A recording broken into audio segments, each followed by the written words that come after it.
Hello दोस्तों, स्वागत है आप सभी का महाराजा ऑडियो बुक्स चैनल पर।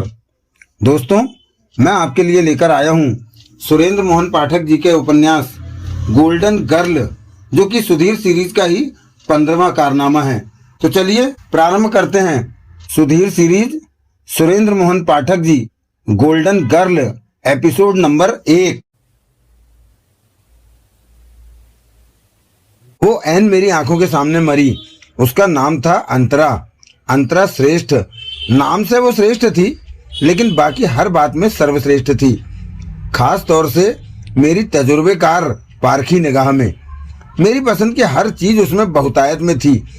लगता था जैसे खुदा ने रूप और यौवन के खजाने की चाबी सबसे पहले उसे सौंपी थी, और फिर जो बाकी बचा था उसे उसने सृष्टि में उसकी बाकी बहनों में बांटा था। यकीन जानिए, उसे देखना और ताजमहल को देखना एक ही किस्म का तजुर्बा था। वाह, सरू सा लंबा कद, छरहरा बदन, तनी हुई सुडौल भरपूर छातियां जो अंगिया के सहारे की कतई मोहताज नहीं थी, पतली कमर, भारी नितंब, लंबे सुडौल गोरे चिट्टे हाथ पांव, रेशम से मुलायम बाल जिनकी एक लाल लट अर्धवृत्त की सूरत में हर वक्त उसके चेहरे पर झूलती रहती थी, झील जैसी नीली आंखें, सुतवा नाक, गुलाब की पंखड़ियों जैसे होंठ, जाफरान मिले दूध जैसी रंगत। फैशन टीवी वालों की उस पर निगाह पड़ जाती तो वो सर्तियां उसे अगवा करके पेरिस ले जाते। पतली कमर की वजह से जितना उसके पहलुओं में खम था, उतनी ही वो सामने से आगे निकली हुई थी। जरूर वो ही उस कवि का रोल मॉडल थी जिसने कहा था, कनक छटी सी कामनी काहे को कटी छीन, कटिका कंचन काट विधि कुचन मध्य धर दीन। वैसे तो मैं हर खूबसूरत औरत का सैदाई हूँ, क्योंकि बतौर एक उर्दू शायर जिसका मुझे नाम याद नहीं, मेरा मिजाज लड़कपन से आशिकाना है। लेकिन जूड़ी की तरह औरत का बुखार अपनी 30 साल जिंदगी में मुझे 3 ही बार चढ़ा था। पहली बार मंजुला की वजह से, जो कि मेरी निम्फोमैनियाक बीवी थी, जिसे भरी नौजवानी में भगवान ने उठा लिया था और जिसकी वजह से मैंने कसम खाई थी कि जिंदगी में दोबारा कभी शादी नहीं करूंगा।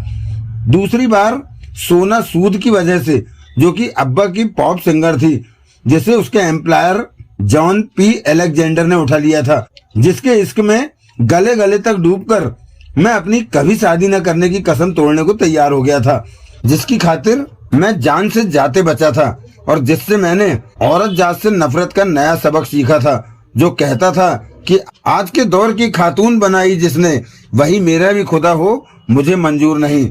और तीसरी बार अब, जबकि मैं अंतरा श्रेष्ठ से मिला था। 2 बार औरत जात से गंभीर खता खाया मैं अब इस हकीकत को पूरी तरह से तस्लीम कर चुका था कि मैं शादी के लिए नहीं बना था, शादी मेरे लिए नहीं बनी थी। लोग बाग कहते हैं कि प्यार खरीदा नहीं जा सकता। पढ़े कहते रहें, क्योंकि मैं जानता हूँ कि लीज पर बराबर लिया जा सकता है। जब हसीन औरत नाम की कंपनी का शेयर होल्डर बनने से मतलब हल होता हो, तो उसका सोल प्रोप्राइटर बनना भला क्यों जरूरी है? किसी सुंदरी की मधुर मुस्कान पर फिदा होकर सालम लड़की से शादी कर बैठना कहाँ की समझदारी है? शादी करना और मोहब्बत का गला घोंटना एक ही बात है। औरत तभी तक मोहब्बत करती है जब तक कि कोई मुर्गा हमेशा के लिए नहीं फांस लेती। उसके बाद वही मोहब्बत बेरुखी में तब्दील हो जाती है। इसी वजह से मर्द बच्चे को हमेशा मोहब्बत में गिरफ्तार रहना चाहिए, और इसी वजह से उसे कभी शादी नहीं करनी चाहिए। शादी मोटे तौर पर इस थ्योरी पर आधारित होती है कि जब किसी शख्स को ऐन वैसा खाना मिल जाए जो कि उसकी खास पसंद हो, तो उसे फौरन अपने तमाम कामकाज से किनारा कर लेना चाहिए और जाकर होटल में नौकरी कर लेनी चाहिए। ऐसा कहीं होता है? यहाँ आप ये सवाल यूअर्स ट्रूली से पूछ सकते हैं कि जब मर्द की शादी की मंशा नहीं होती तो वो औरत के पीछे क्यों भागता है? इस बात को समझने के लिए कुत्ते की फितरत को समझना जरूरी है। कुत्ते की ड्राइविंग की कोई मंशा नहीं होती, फिर भी वो कार के पीछे भागता है। जमा फल खाने की ख्वाहिश होने पर पेड़ का मालिक बनना जरूरी नहीं होता। इतने इनकलाबी ख्यालात को पनाह देने वाला मैं जब अंतरा से मिला था, तभी से यूं तड़पने लगा था कि उसे हासिल करने की खातिर कुछ भी कर सकता था, शादी भी। अपने आइंदा जिंदगी के बारे में मुझे गारंटी थी कि शादी के बेतहाशा खिलाफ होने के बावजूद मैं कभी शादी करूंगा तो किसी वक्ती जुनून के हवाले होकर करूंगा, जैसे कि कोई एकाएक कत्ल कर बैठता है या खुद अपने आप को गोली मार लेता है। लेकिन वैसी कोई नौबत ही ना आई। वो तो यूं मेरे आंखों के सामने मर गई कि अभी थी अभी नहीं थी। पलक झपकते आसमानी बाप ने अपनी आतिशी कलम से उसकी नौजवान जिंदगी पर दी एंड लिखकर केस क्लोज कर दिया। मैं ये कहूं कि मुझे उससे मोहब्बत थी तो ये झूठ होगा। मेरे लिए किसी नौजवान लड़की को आई लव यू कहना और गुड मॉर्निंग कहना एक ही बात है। I love you from the core of my heart कहना और वेरी गुड मॉर्निंग कहना एक ही बात है। मेरा कारोबार खूबसूरत औरत की ख्वाहिश करना है, उस पर लाल टपकाना है, कैसे न कैसे उसके साथ हम बिस्तर होने को जुगत करना है। बाज लोग इसी लंपट ख्याल को मोहब्बत का नाम देते हैं। औरत जिस चीज से बहलती है, खुश होती है, बेवकूफ बनती है, वो उसे हासिल होनी ही चाहिए।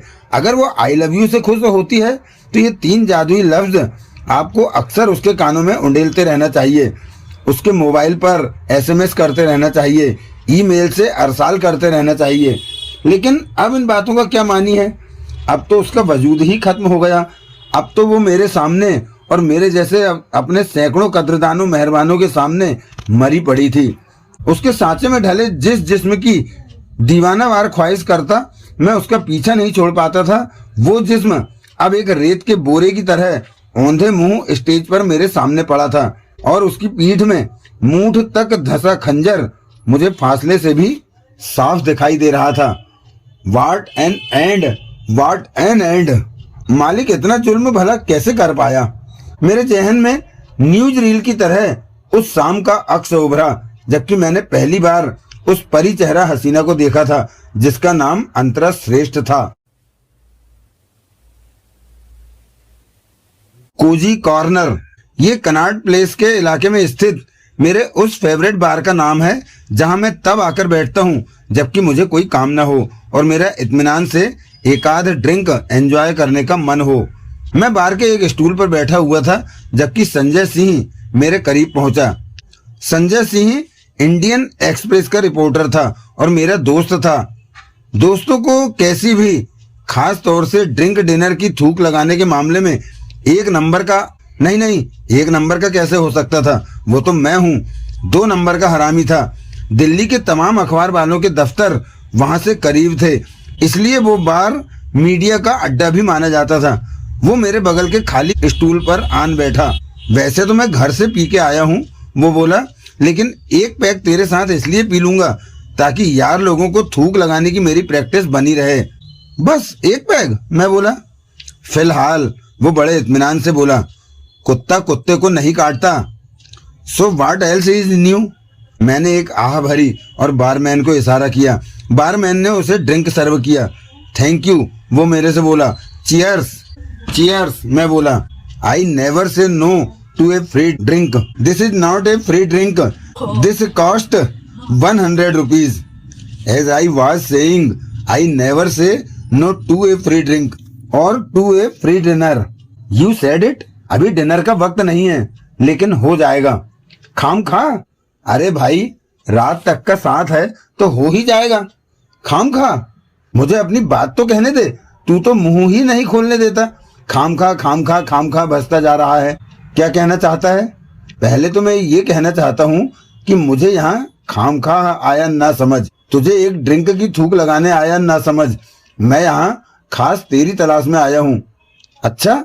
हाँ, तू ठहरा टॉप का हरामी और मैं हूँ इस कारोबार में तेरी अंडर स्टडी। अब एक हरामी दूसरे हरामी के काम नहीं आएगा तो कैसे चलेगा दिल्ली शहर का निजाम? कैसे चलेगा? नहीं चलेगा। आगे बढ़।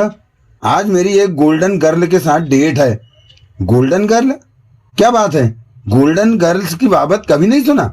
जो गैलेक्सी थिएटर में विलायती अंदाज का एंटरटेनमेंट शो करती है, वही। सब जानता है फिर भी भोला बन के दिखाता है।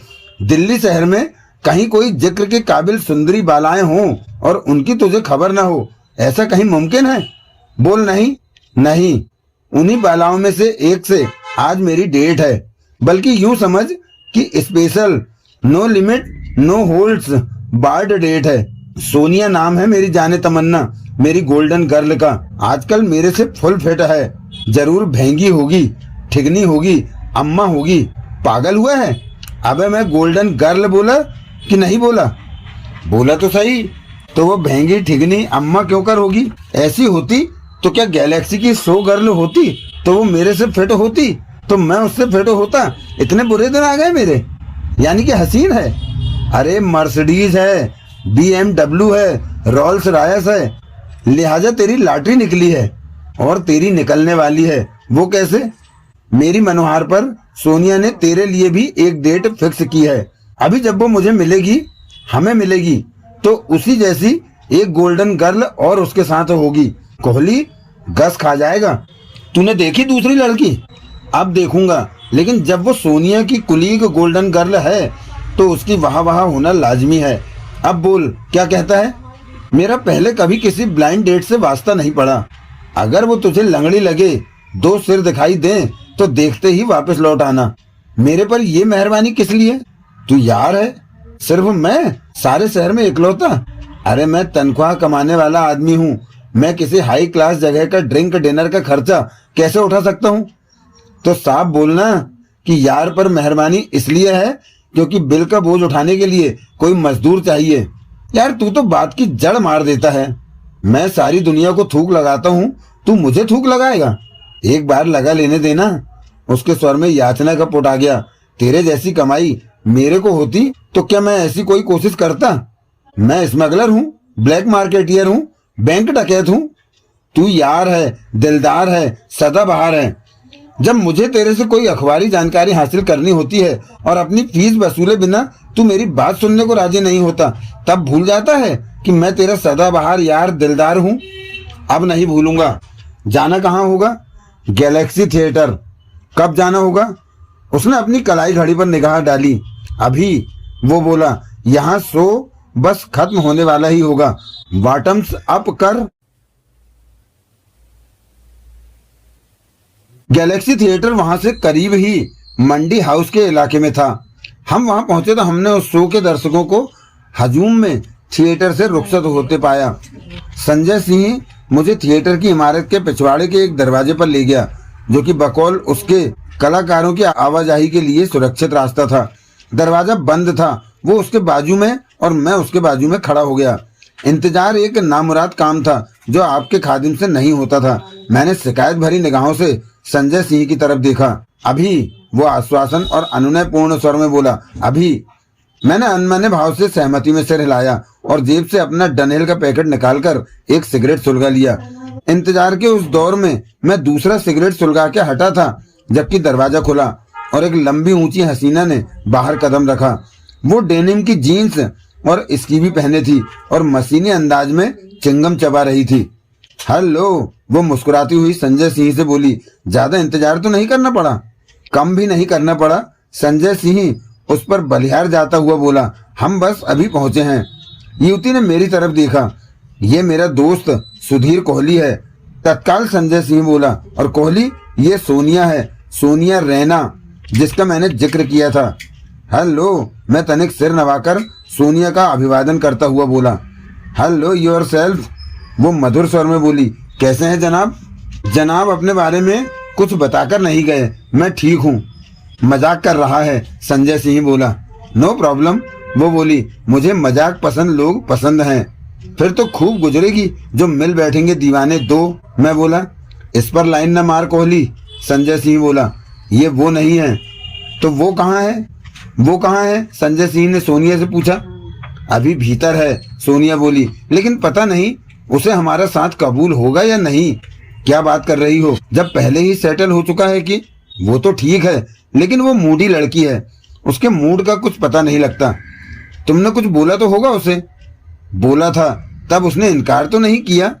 लेकिन वो क्या है कि वो ऐसी आउटिंग्स पसंद नहीं करती। क्या मतलब? कभी डेट पर नहीं जाती। तौबा, ये अब कहने की बात है। मैं चलता हूँ, मैं बोला। Oh no. संजय सिंह सख्त ऐतराज भरे स्वर में बोला, ओह यस। अरे रुको। मैं जरूर रुकता, अगरचे कि करिश्मा कपूर मेरा इंतजार न कर रही होती। यार तुम। क्या यार तुम? मैं इतना मोहताज कब से हो गया कि? तभी दरवाजा फिर खुला और इस बार जैसे सीधे स्वर्ग से उतरी एक अप्सरा ने बाहर कदम रखा। मेरा मुंह खुले का खुला रह गया उसने तनिक मुस्कुराते हुए संजय सिंह को हेलो बोला। हेलो अंतरा। संजय सिंह अपनी मुस्कुराहट को एक कान से दूसरे कान तक खींचता हर्षित भाव से बोला, वेलकम वेलकम, अभी तुम्हारी ही बात हो रही थी। तो ये थी अंतरा, जिसका नाम की अप्सरा होना चाहिए था। पोशाक वो भी अपनी सखी जैसी ही पहनी थी, लेकिन उससे 10 गुना ज्यादा शानदार लग रही थी। जरूर वो इंग्रेडिएंट एक्स का कमाल था, जो किसी एक में होता है तो हजारों में नहीं होता। और अंतरा, संजय सिंह कह रहा था, ये सुधीर कोहली है, मेरा जिगरी दोस्त। Hello mister Kohli, nice meeting you, see you again. मैंने हड़बड़ाकर संजय सिंह की तरफ देखा। अरे रुको, तत्काल संजय सिंह बोला, तुम कहीं नहीं जा रही हो, मुझे घर पर काम है, सबको होता है। मैं बोला, जाकर जुर्राबें धोनी है। अंतरा के माथे पर बल पड़े। आज तुम हमारे साथ चल रही हो, संजय सिंह बोला। किस लिए? एक जुर्राब में छेद है, मैं बोला, उसे रफू करने के लिए। मजाक कर रहा है, संजय सिंह बोला। तफरीह के लिए। तफरीह के लिए? अंतरा ने दोहराया। लगता है नया काम है, मैं बोला। पहली बार करोगी? What is he talking about, वो बोली। कलप रहा है, संजय सिंह बोला, इस ख्याल से कि कहीं तुम हमारा साथ देने से इनकार न कर दो। लेकिन मुझे यकीन है कि तुम ऐसा नहीं करोगी।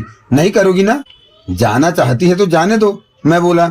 घर में किसी को अलमारी में बंद करके आई होगी, उसे भी तो जाकर निकालना होगा और एंटरटेन करना होगा। कहना आसान है, वो बोली। सच में चली गई तो घुटनों तक टपकती लार का क्या होगा? वो तो वैसे टखनों तक टपक रही है, लेकिन जो होगा सो होगा। अब छोड़ भी ये बातें, सोनिया बोली, और बोल कि तू घर नहीं जा रही, हमारे साथ चल रही है। बोला, वो बदले स्वर में बोली। क्या? घर नहीं जा रही हूँ, तुम लोगों के साथ चल रही हूँ। मैंने चैन की सांस ली। सच में घर को चल देती तो मैं जरूर कुत्ते की तरह दुम हिलाता उसके पीछे लग लेता। That's like a good girl, Sanjay Singh हर्षित भाव से बोला। Say for a change, Antara बोली। Honey, you won't regret it. Kohli, मैंने ठीक कहा? कोई बड़ा बोल तो नहीं बोला? नहीं बोला। मैडम अभी जान जाएंगी कि मैं दशहरी आम हूँ, जिसकी लज्जत भुलाए नहीं भूलती। काफी खुश फहम आदमी हो, अंतरा बोली। फंदेबाज भी, खास दिल्ली वाली किस्म का। इधर ऐसी कोई दाल नहीं गलने वाली, देखेंगे। अब वो सोनिया की तरफ घूमी। किधर चलने का इरादा है? सोनिया ने संजय सिंह की तरफ देखा। संजय सिंह ने मेरी तरफ देखा। अब्बा, मैं तत्काल बोला। उस शाम की तफरीह के लिए अब्बा का नाम लेने की मेरे सामने 2 वजह थी। एक तो वो वैसे ही एक महंगी और शानदार जगह थी, दूसरे वहां का मौजूदा मालिक जॉन पी अलेक्जेंडर आपके खादिम पर वैसा ही मेहरबान था जैसे कि वहां की भूतपूर्व संचालक सिल्विया ग्रेको हुआ करती थी। अलेक्जेंडर जैसे टॉप के गैंगस्टर पर आपके खादिम के कुछ ऐसे एहसानात थे कि वहां मेरे लिए सब कुछ फ्री था, ऑन दी हाउस था। यूं वहां मेरे उस शान के साथियों पर मेरा एहसान होता कि मैंने उन्हें बड़े उम्दा तरीके से एंटरटेन किया, जबकि मेरे पल्ले से कुछ भी खर्च ना होता। Sudhir Kohli, the lucky bastard, that's me, yours truly. अब्बा को जब सिल्विया ग्रेको चलाती थी तो वो 3 in 1 disco cabaret giant night club ठिया था। अब जब से अलेक्जेंडर उसका मालिक बना था तो वो 4 in 1 ठिया बन गया था, यानी कि उसमें जुआ घर का इजाफा हो गया था, जो कि इमारत की पहली मंजिल पर था, जहां की कभी अपने खास मेहमानों कद्रदानों के लिए, जैसे कि आपका खादिम सिल्विया का बेली डांस होता था। अब्बा डिफेंस कॉलोनी में था, जहां के अलेक्जेंडर के खास आदमी और अब अब्बा के मौजूदा मैनेजर थॉमस ने हमें रिसीव किया, और यूं रिसीव किया कि उस रिसेप्शन का ही कथित गोल्डन गर्ल्स पर ऐसा रौब गालिब हुआ कि दोनों ही मुझे नए सम्मान की निगाह से देखने लगी। थॉमस ने हमें डांस फ्लोर के करीब की एक टेबल से नवाजा और 2 वेटर खास हमारी सर्विस के लिए तैनात किए। ड्रिंक्स का दौर चला, जिसमें रूपसी बालाओं ने भी शिरकत की। ड्रिंक्स का हम मर्दों पर और सोनिया पर तो असर साफ नुमाया हुआ, लेकिन अंतरा तब भी संजीदा सूरत ही बनी रही। वो अपने आप को स्पेशल या डिफरेंट साबित करने के लिए ऐसा कर रही थी, या उसका मिजाज ही ऐसा था, मैं यकीनी तौर पर ना भांप सका।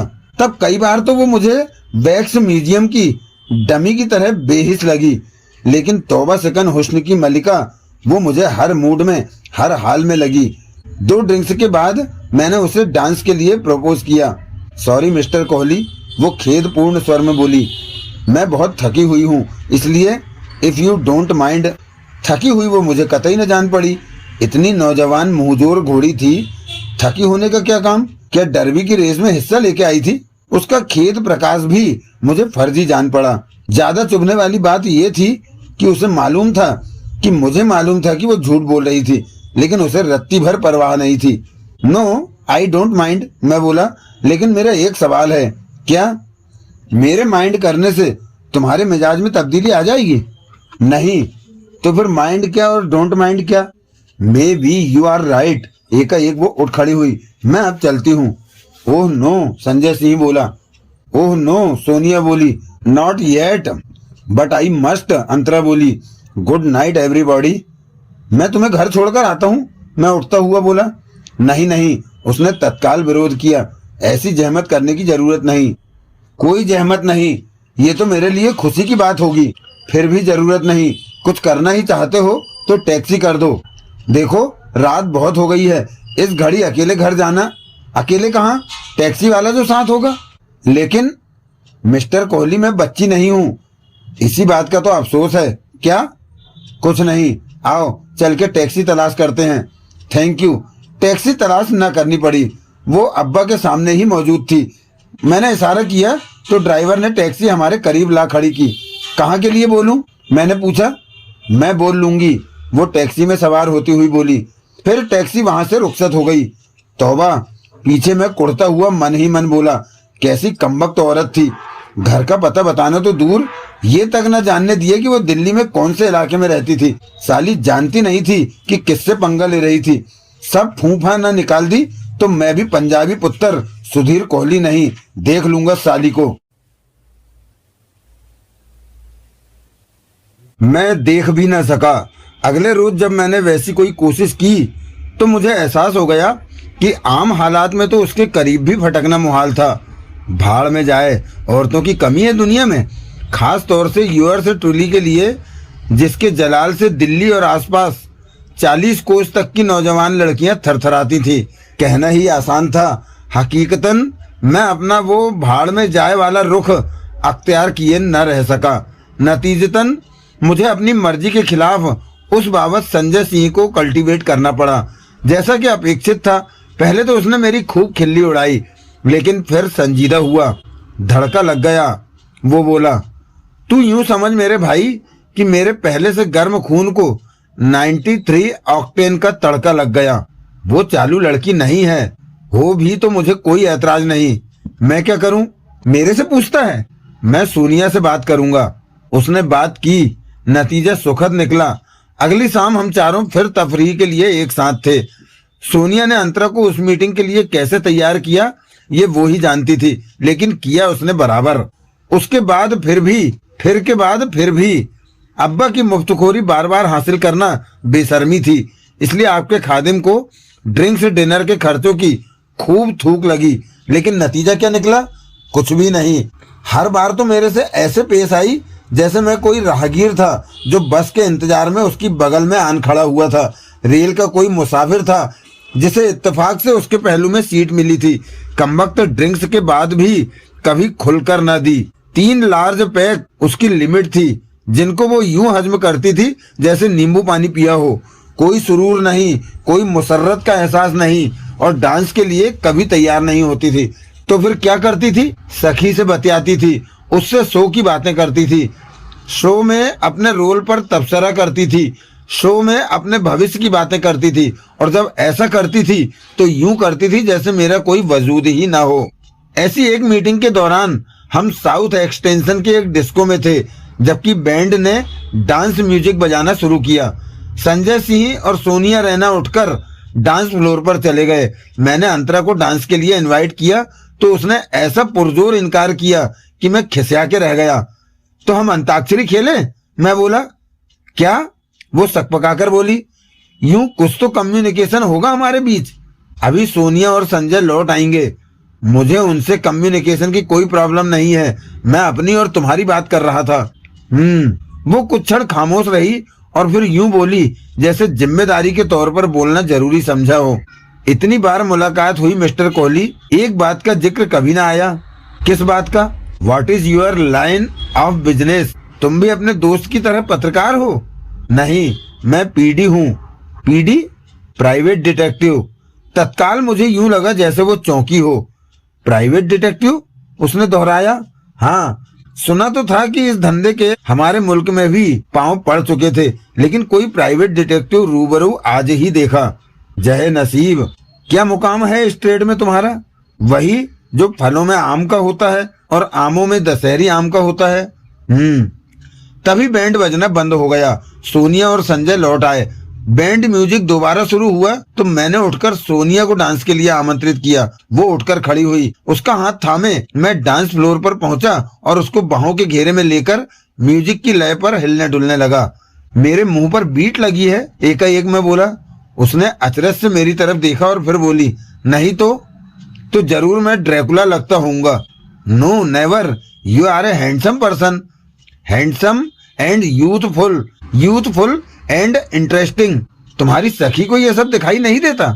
देता है, तभी तो हमारे साथ आना कबूल करती है। जिसमें ही साथ आता है रूह कहीं और होती है। बाज लोग खुलते हैं, सब मेरे जैसे नहीं होते कि एक ही बार में दिल निकाल कर रख दें। सोहबत का कोई असर नहीं होता। होता है, हो रहा है।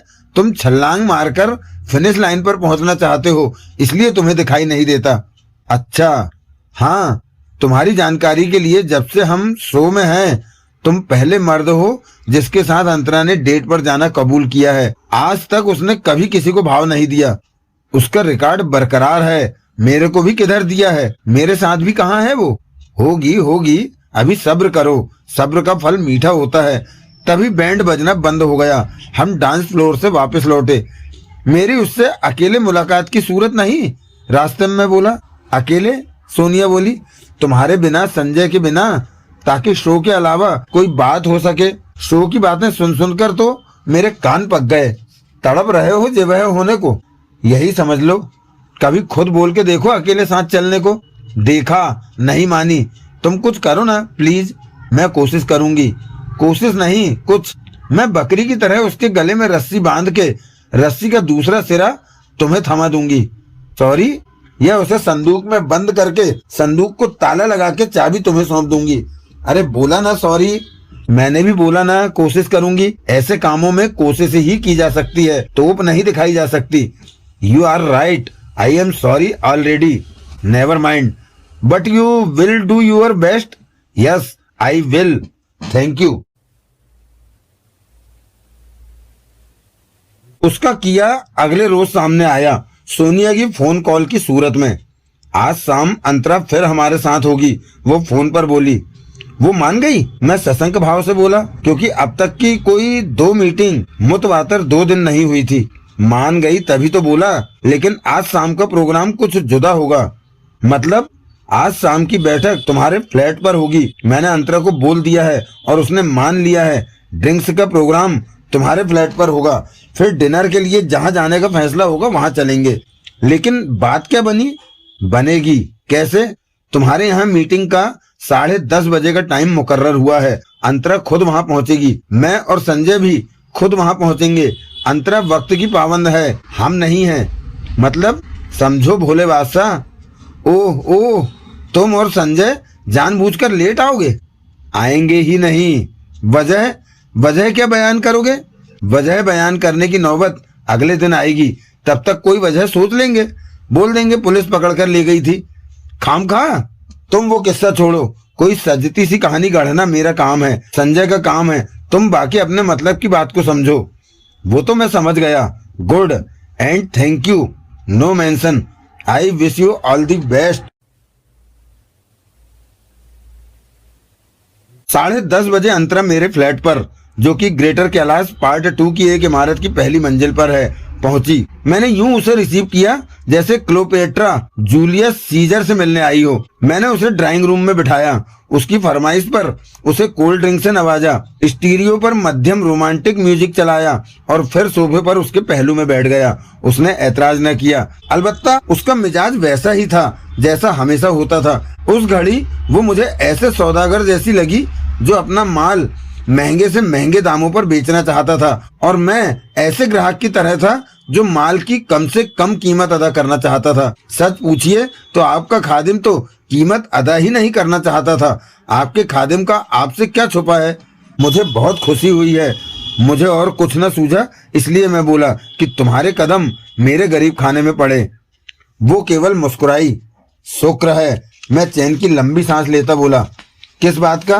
कि चेहरे पर कोई भाव तो आया, वरना अमूमन तो यूं लगता है जैसे चेहरा चेहरा ना हो, घुटना हो। वो हंसी।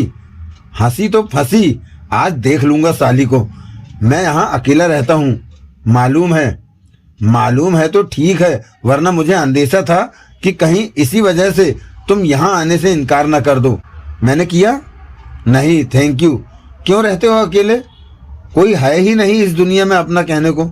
शादी नहीं बनाई? इसके दो जवाब हैं, एक सच है, एक झूठ है। कौन सा पेश करूं? जो सच है।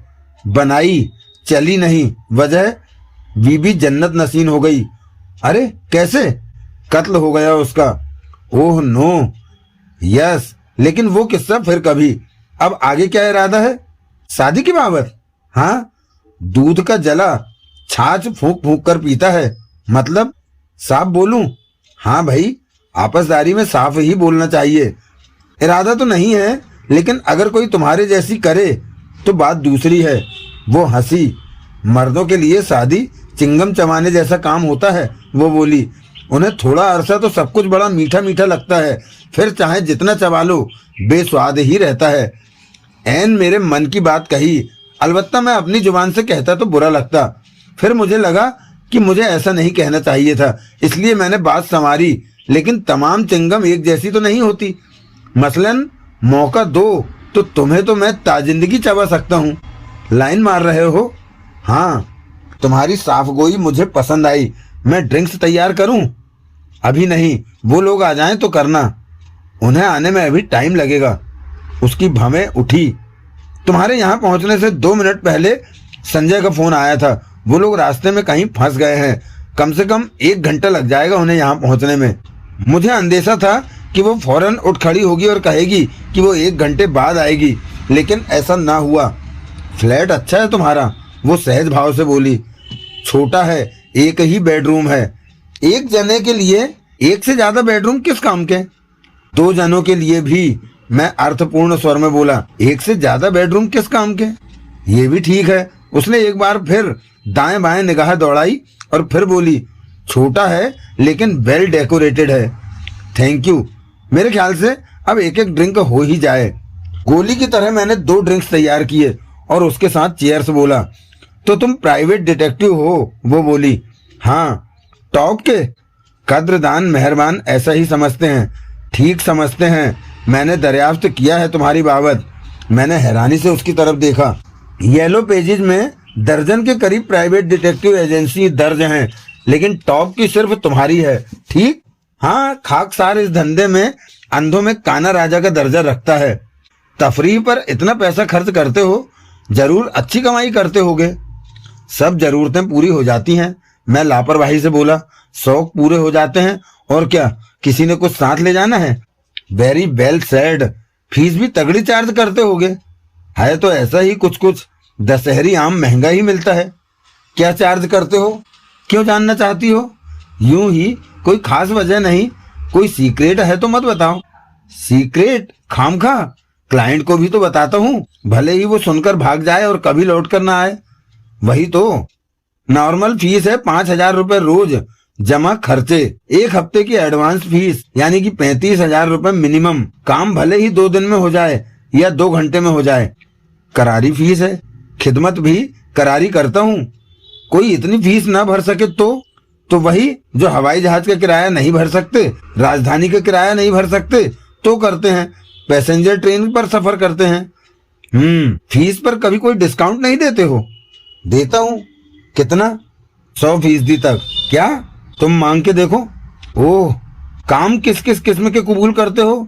फीस मुंह मांगी मिले तो काम किसी भी किस्म का हो, क्या फर्क पड़ता है? भले ही काम कत्ल करने का हो। मैं हड़बड़ाया। मैंने अपलक उसकी तरफ देखा तो उसे गिलास में झांकते पाया। उसने सिर न उठाया तो मैं बोला, अभी ऐसी पेशकश कभी हुई तो नहीं, जब होगी तो देखेंगे। वैसे किया है कभी? क्या? कत्ल? इरादतन तो नहीं किया, लेकिन इत्तफाकन बाज लोग जहन्नुम रसीद हुए हैं इन गुनहगार हाथों से। हौलनाक काम है, बहुत बड़ा कलेजा चाहिए होगा किसी की जान लेने के लिए। नहीं, आखिर काम तो हथियार न करना होता है, बाकी तो हौसला ही दरकार होता है, जो कि तुम में है। कुछ वक्त की जरूरत के साथ आ जाता है। कभी नौबत आ जाए तो क्या फीस चार्ज करोगे कत्ल की? ये मुश्किल सवाल है, क्योंकि आज तक तो ऐसी नौबत आई नहीं। फिर भी कुछ तो बोलो, हो सकता है ना भी चार्ज करूं। क्या? नाई से हजामत के पैसे लेता है? मोची मोची का जूता गांठे तो चार्ज करता है? मतलब कोई अखियों से गोली मारे, स्पेशलिस्ट ऐसी दरख्वास्त करे तो कहाँ मेरा मुंह बनेगा फीस चार्ज करने का? अखियों से गोली मारे मरता तो कोई नहीं। कभी आजमा के देखो, ना मेरी धड़कन बंद हो और जुबान बाहर हो तो बोलना, लाइक दिस। मैंने जुबान बाहर निकाली, आंखें उल्टाई और सोफे पर ढेर हो गया। अरे अरे, वो हंसती हुई बोली, क्या करते हो? मर के दिखाता हूँ, उठ के बैठो, मुझे तुम्हारी शक्ल से डर लग रहा है। मैं नॉर्मल होकर सोफे पर सीधा हुआ तो उसने अपना खाली गिलास मेरी तरफ बढ़ा दिया। तत्काल मैंने नए ड्रिंक्स तैयार किए। दूसरे पैक के दौरान मुझे उसके गालों पर लाली चढ़ती दिखाई दी और आंखों में सुरूर के डोरे तैरते दिखाई दिए। शुक्र था खुदा का, वरना 12,000 रुपए कीमत की जानी वाकर ब्लू लेवल की जो बोतल मैंने खास उसके लिए खोली थी, वो बेकार हो जाती। दूसरे ड्रिंक के दौरान मैंने म्यूजिक सिस्टम पर सीडी चेंज की और इस बार जब आकर सोफे पर बैठा तो जानबूझकर उससे सटकर बैठा। उसने ऐतराज न किया। सुधीर कोहली, मैंने खुद अपनी पीठ थपथपाई, दी लक्की बास्टर्ड। लेकिन वो तो महज इब्तिदा था, आगे भी कुछ होता तो कोई बात थी। मेरा जाती तजुर्बा था कि जो लड़की पहुंचे तक नहीं पहुंचने देना चाहती, वो उंगली भी पकड़ने नहीं देती। लेकिन क्या उंगली पकड़ने में यूअर्स ट्रूली कामयाब हुआ था? तस्दीक के लिए सोफे की पीठ पर से बाह सरकाकर मैंने उसके परले कंधे पर हाथ रखा, हाथ का कंधे पर दबाव डाला, बाह का घेरा छोटा किया। कोई ऐतराज न हुआ। मुझे हालात बहुत उम्मीद अफजाह लगने लगे। पहाड़ जैसा 1 मिनट यूं ही गुजरा। मैंने हौसला करके उसे अपने साथ सटाने की कोशिश की, तभी उसने खाली गिलास मेरी तरफ बढ़ा दिया। मैंने हैरानी से उसकी तरफ देखा। दूसरा पैक तो जैसे उसने पलक झपकते खाली कर दिया था। इफ यू डोंट माइंड, वो बोली। ओह नो, मैं हड़बड़ाया सा बोला, नेवर। लेकिन आज तुम अपनी लिमिट पर जरा जल्दी ही पहुंचती जा रही हो। आज कोई लिमिट नहीं है। फिर क्या बात है? मैंने नए जाम बनाए और फिर उसके साथ सटकर बैठा। आज मैं तुम्हारे जैसा बनने की कोशिश करूंगी, जाम कबूल करती वो बोली। किस मामले में? ड्रिंक के मामले में। मैंने पिछली मुलाकातों में भी नोट किया था, काफी हैवी ड्रिंकर हो। जब जमाने में मोहब्बत की कमी पाते हैं लोग, सागरों मीना से अक्सर दिल बहलाते हैं लोग। मुझे नहीं मालूम था जमाने में मोहब्बत की कमी है। सबके लिए नहीं। मैंने एक नकली आह भरी, सबके लिए नहीं। वो हंसी, फिर बोली, पंजाबी हो ना? हाँ, क्यों? सुना है पंजाबियों का हर काम अतिशयोक्ति अलंकार में होता है। खाना पीना ऐश करना सब बढ़ बढ़ के छक छक के। नहीं? हाँ, तुम किधर की हो? उत्तर देने के स्थान पर उसने गिलास से मुंह लगाया। श्रेष्ठ तो जहाँ तक मेरा ख्याल है नेपाली होते हैं। ठीक ख्याल है तुम्हारा। नेपाली लगती तो नहीं हो, तो क्या अंग्रेज लगती हूँ? अंतरा तुम्हारा असली नाम है? क्या मतलब? स्टेज शोज जैसे कारोबार में लड़कियां अमूमन अपने नाम बदल लेती हैं। अमूमन, हमेशा नहीं। आई सी। और क्या सुना है पंजाबियों के बारे में? बड़े जाबाज, बड़े सूरमा होते हैं। मैं एन ऐसा ही हूँ। मैं नथुने फुलाता हुआ बोला। हौसलामंद, दिलेर।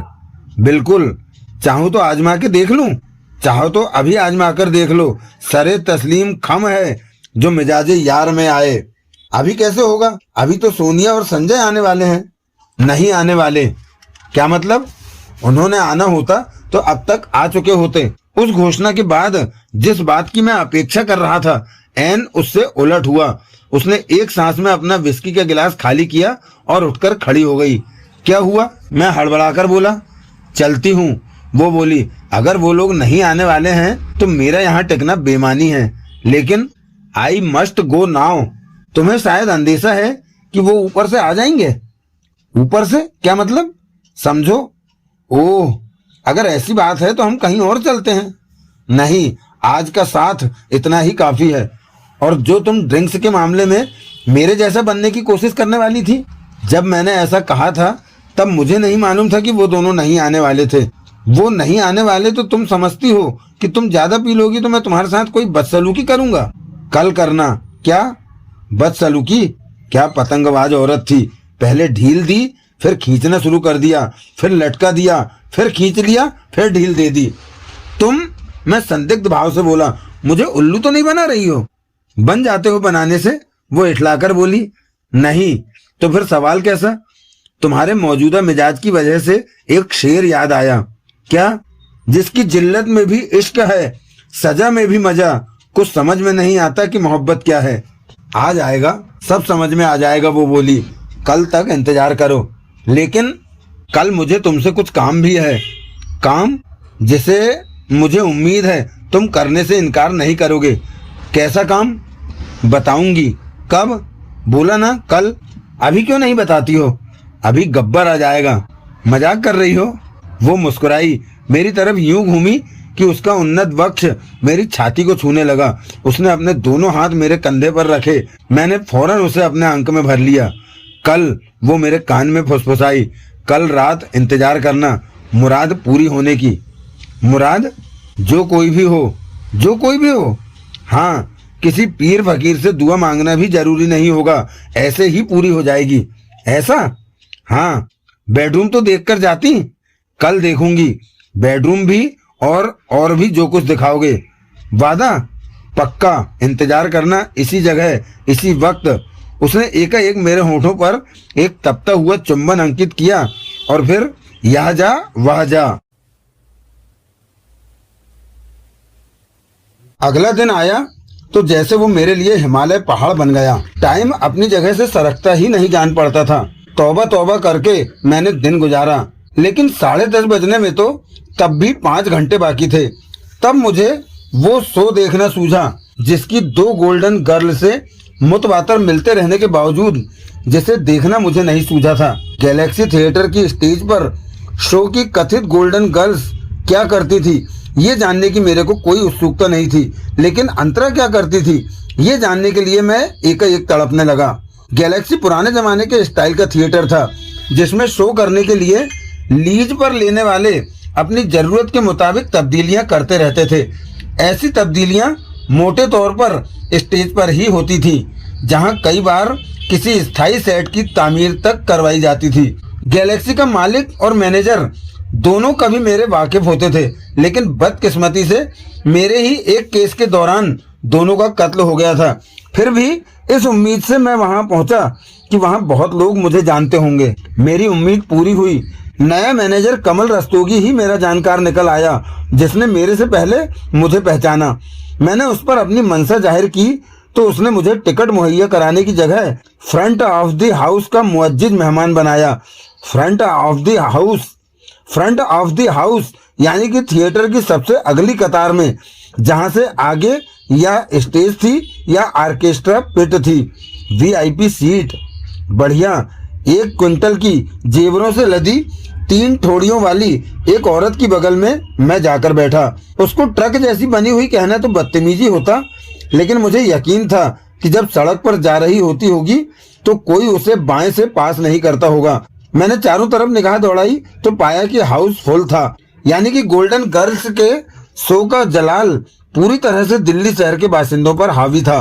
कुछ क्षण बाद हौले हौले ऑर्केस्ट्रा बजना शुरू हुआ और फिर हाल की रोशनियां मध्यम होने लगी।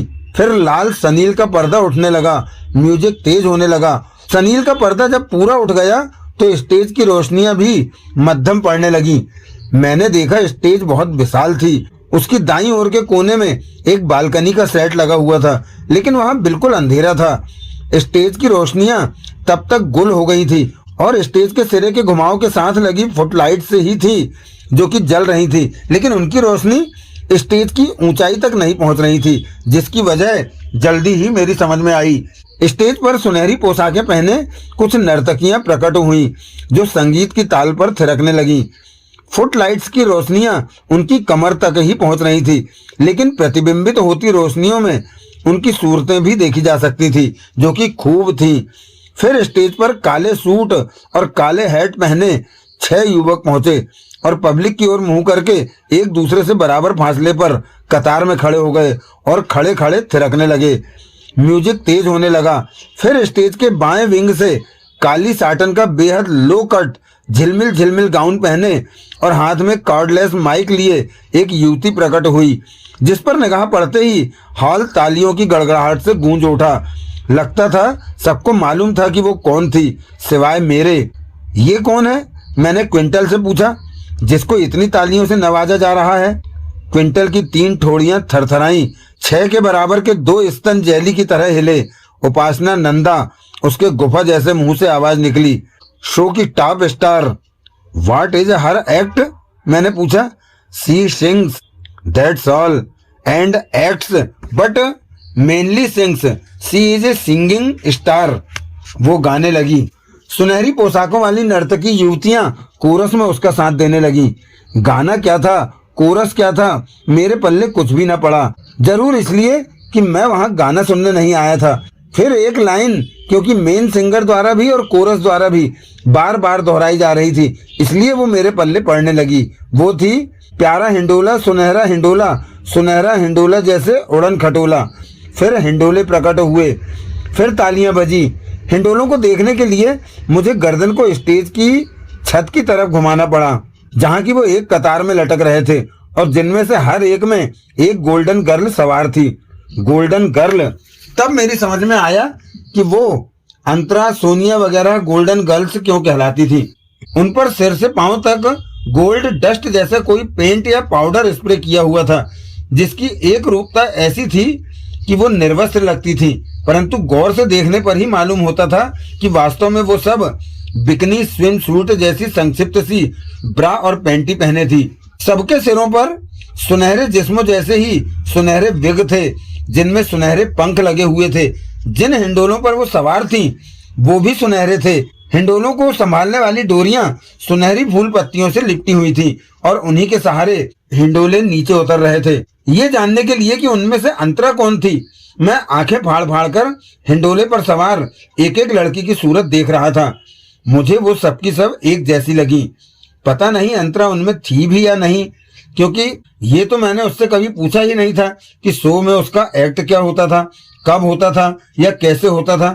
फिर हिंडोले नीचे सरकने लगे।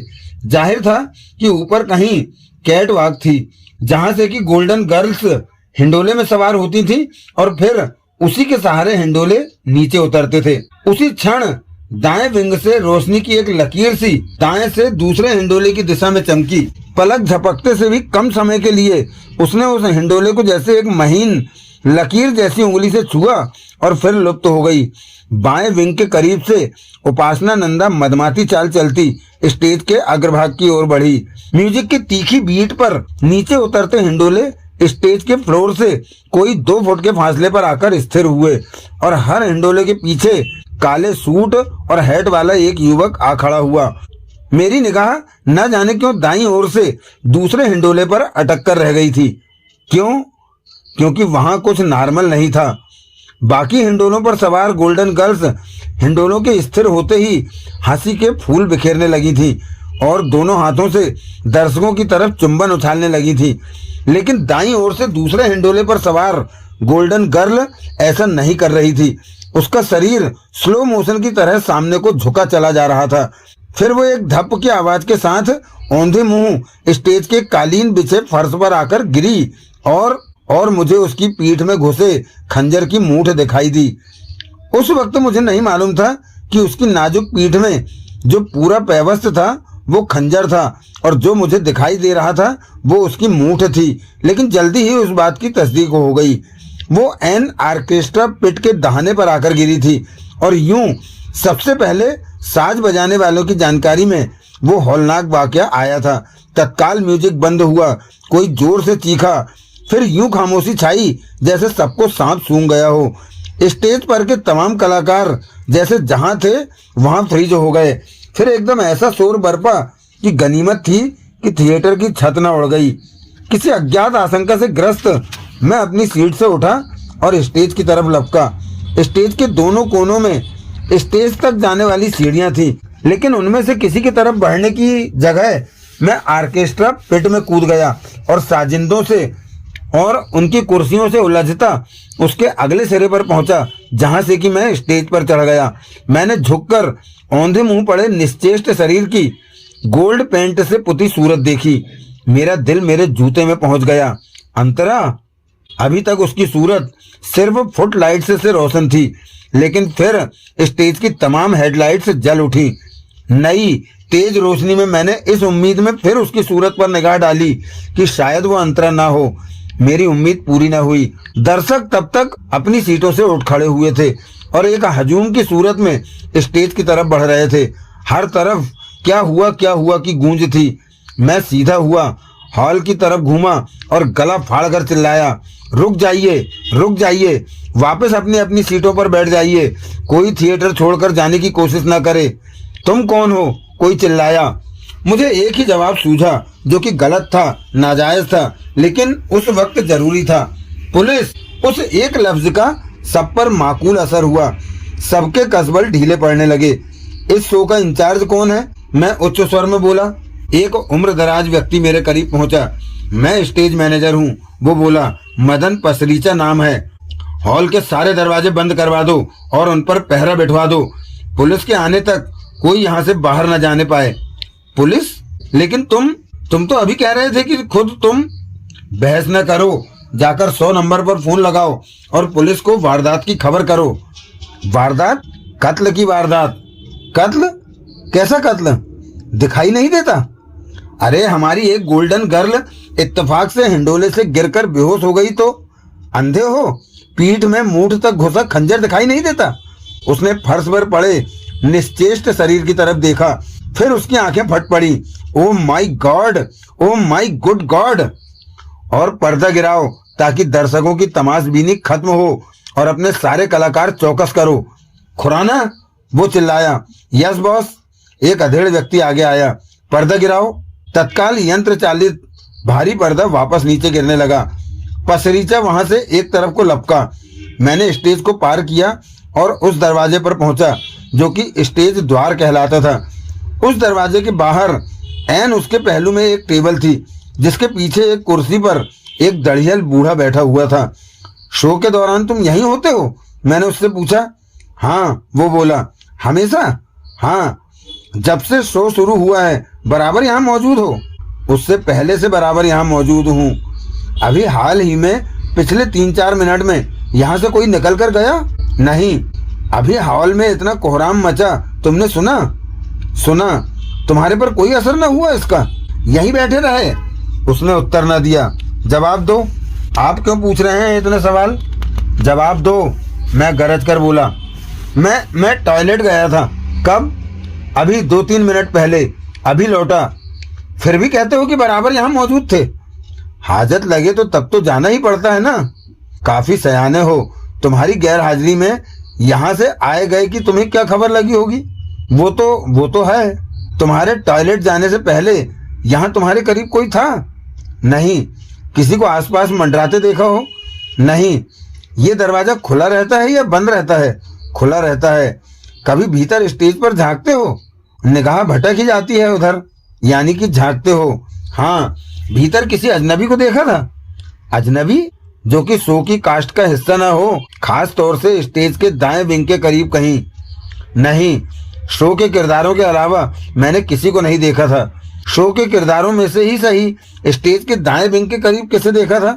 ध्यान नहीं। वो क्या है कि पर्दा उठने और हिंडोलों के ऊपर से उतरकर नीचे आकर ठहरने के वक्फे में स्टेज पर ज्यादा रोशनी नहीं होती, इसलिए। नाम क्या है तुम्हारा? बलीराम। बलीराम? जब तक बोला न जाए हिलना नहीं यहाँ से। ठीक है, लेकिन हुआ क्या है और आप कौन हैं? अभी सब पता चल जाएगा। मैं स्टेज पर वापस लौटा तो मैंने स्टेज मैनेजर पसरीचा को शो के तमाम कलाकारों से घिरा पाया। उसके हाथ में एक लिस्ट थी, जिस पर से पढ़ पढ़कर वो कलाकारों के नाम पुकार रहा था और जवाब में उनकी वहां हाजिरी दर्ज कर रहा था। पुलिस को फोन किया? मैंने उससे पूछा। हाँ। वो लिस्ट से निगाह उठाए बिना बोला, रोहित कुमार हेयर। कोई भीड़ में से हाथ उठाता बोला। क्या जवाब मिला? कोई देवेंद्र यादव करके इंस्पेक्टर फौरन यहाँ पहुंच रहा है। प्राणनाथ हेयर। मैं यही हूँ। इंस्पेक्टर पहुंच जाए तो मुझे खबर करना। ठीक है मीना पाल हेयर। मैं उस विशाल स्विच बोर्ड पर पहुंचा जहां से स्टेज की तमाम लाइटें कंट्रोल होती थी। वहां 5-6 जने मौजूद थे। इंचार्ज कौन है? मैं अधिकारपूर्ण स्वर में बोला। मैं हूँ, एक 50 साल का बाईफोकल्सधारी व्यक्ति आगे बढ़कर बोला। जरा इधर आओ। अपने सहयोगियों से अलग होकर वो मेरे करीब पहुंचा। क्या नाम है तुम्हारा? मैंने पूर्ववत अधिकारपूर्ण स्वर में पूछा। मतवाल चंद। क्या कहलाते हो? फोरमैन। ऐसे मैंने पीछे इशारा किया। कितने आदमी तुम्हारे अंडर काम करते हैं? 10। सबको इकट्ठा करो और सबसे बारी बारी खुद बात करो। क्या बात करूं? मालूम पड़ा स्टेज पर क्या हुआ? हाँ वो बेचारी।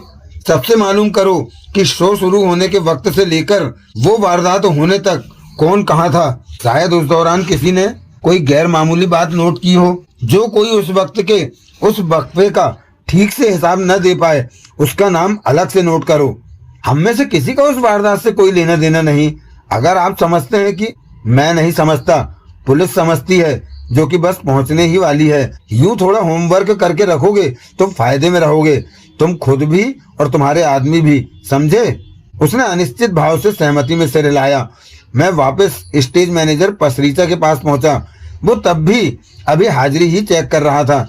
सब चौकस चल रहा है मेरे पूछे बिना वो बोला। कल्पना सूरी हेयर। मेल कास्ट तो सब चेक हो चुकी हैं, सब यहाँ मौजूद हैं। 2-4 लड़कियों के नाम ही लिस्ट पर और बाकी हैं, जिनमें अंतरा श्रेष्ठ का नाम भी है, लेकिन उस बेचारी की हाजिरी तो कहीं और ही लग गई। अब ये गारंटी है? पता नहीं किस उम्मीद के सहारे मैंने वो सवाल किया कि मरने वाली अंतरा श्रेष्ठ ही है। हाँ, शायद चेहरे पर से गोल्ड पेंट उतरने पर नीचे से कोई और ही सूरत निकले। उसने मजबूती से इनकार में सिर हिलाया। हम अपने स्टार को उसकी परछाई से पहचान सकते हैं, बाहर वालों की बात और होती है। ठीक कह रहे हो भाई, मैं हंसी भरता बोला। तभी परे स्टेज गेट से भीतर कदम रखता इंस्पेक्टर देवेंद्र यादव मुझे दिखाई दिया। इंस्पेक्टर यादव कोई 35 साल का हट्टा कट्टा 6 फुटा नौजवान था, जो कर्टसी यूअर्स ट्रूली वक्त से बहुत पहले सब इंस्पेक्टर से 3 सितारों वाला इंस्पेक्टर बन गया था, लेकिन खास पुलिसिया मिजाज रखता था। इसीलिए ऐसा नाशुक्र था कि इस बात का कभी एहसान नहीं मानता था। कभी मानता भी था तो एहसान करने के अंदाज से एहसान मानता था। वो दिल्ली पुलिस के फ्लाइंग स्क्वाड के उस दस्ते से संबद्ध था जो केवल कत्ल के केसों की तफ्तीश के लिए भेजा जाता था। तरक्की के बाद से अब वो इंस्पेक्टर स्पेशल स्क्वाड कहलाता था और बड़ी फूफा दिखाता था। ड्यूटी पर हो तो आपके खादिम से भी। कोहली मुझे देखते ही उसके मुंह से निकला, साक्षात। मैं बोला, यहाँ क्या कर रहे हो?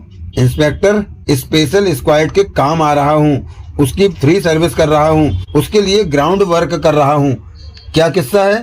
कम से कम लफ्जों में मैंने किस्सा बयान किया। मरने वाली को जानते जान पड़ते हो? वो बोला, जरूर क्लाइंट होगी। नहीं तो फिर कैसे जानते हो?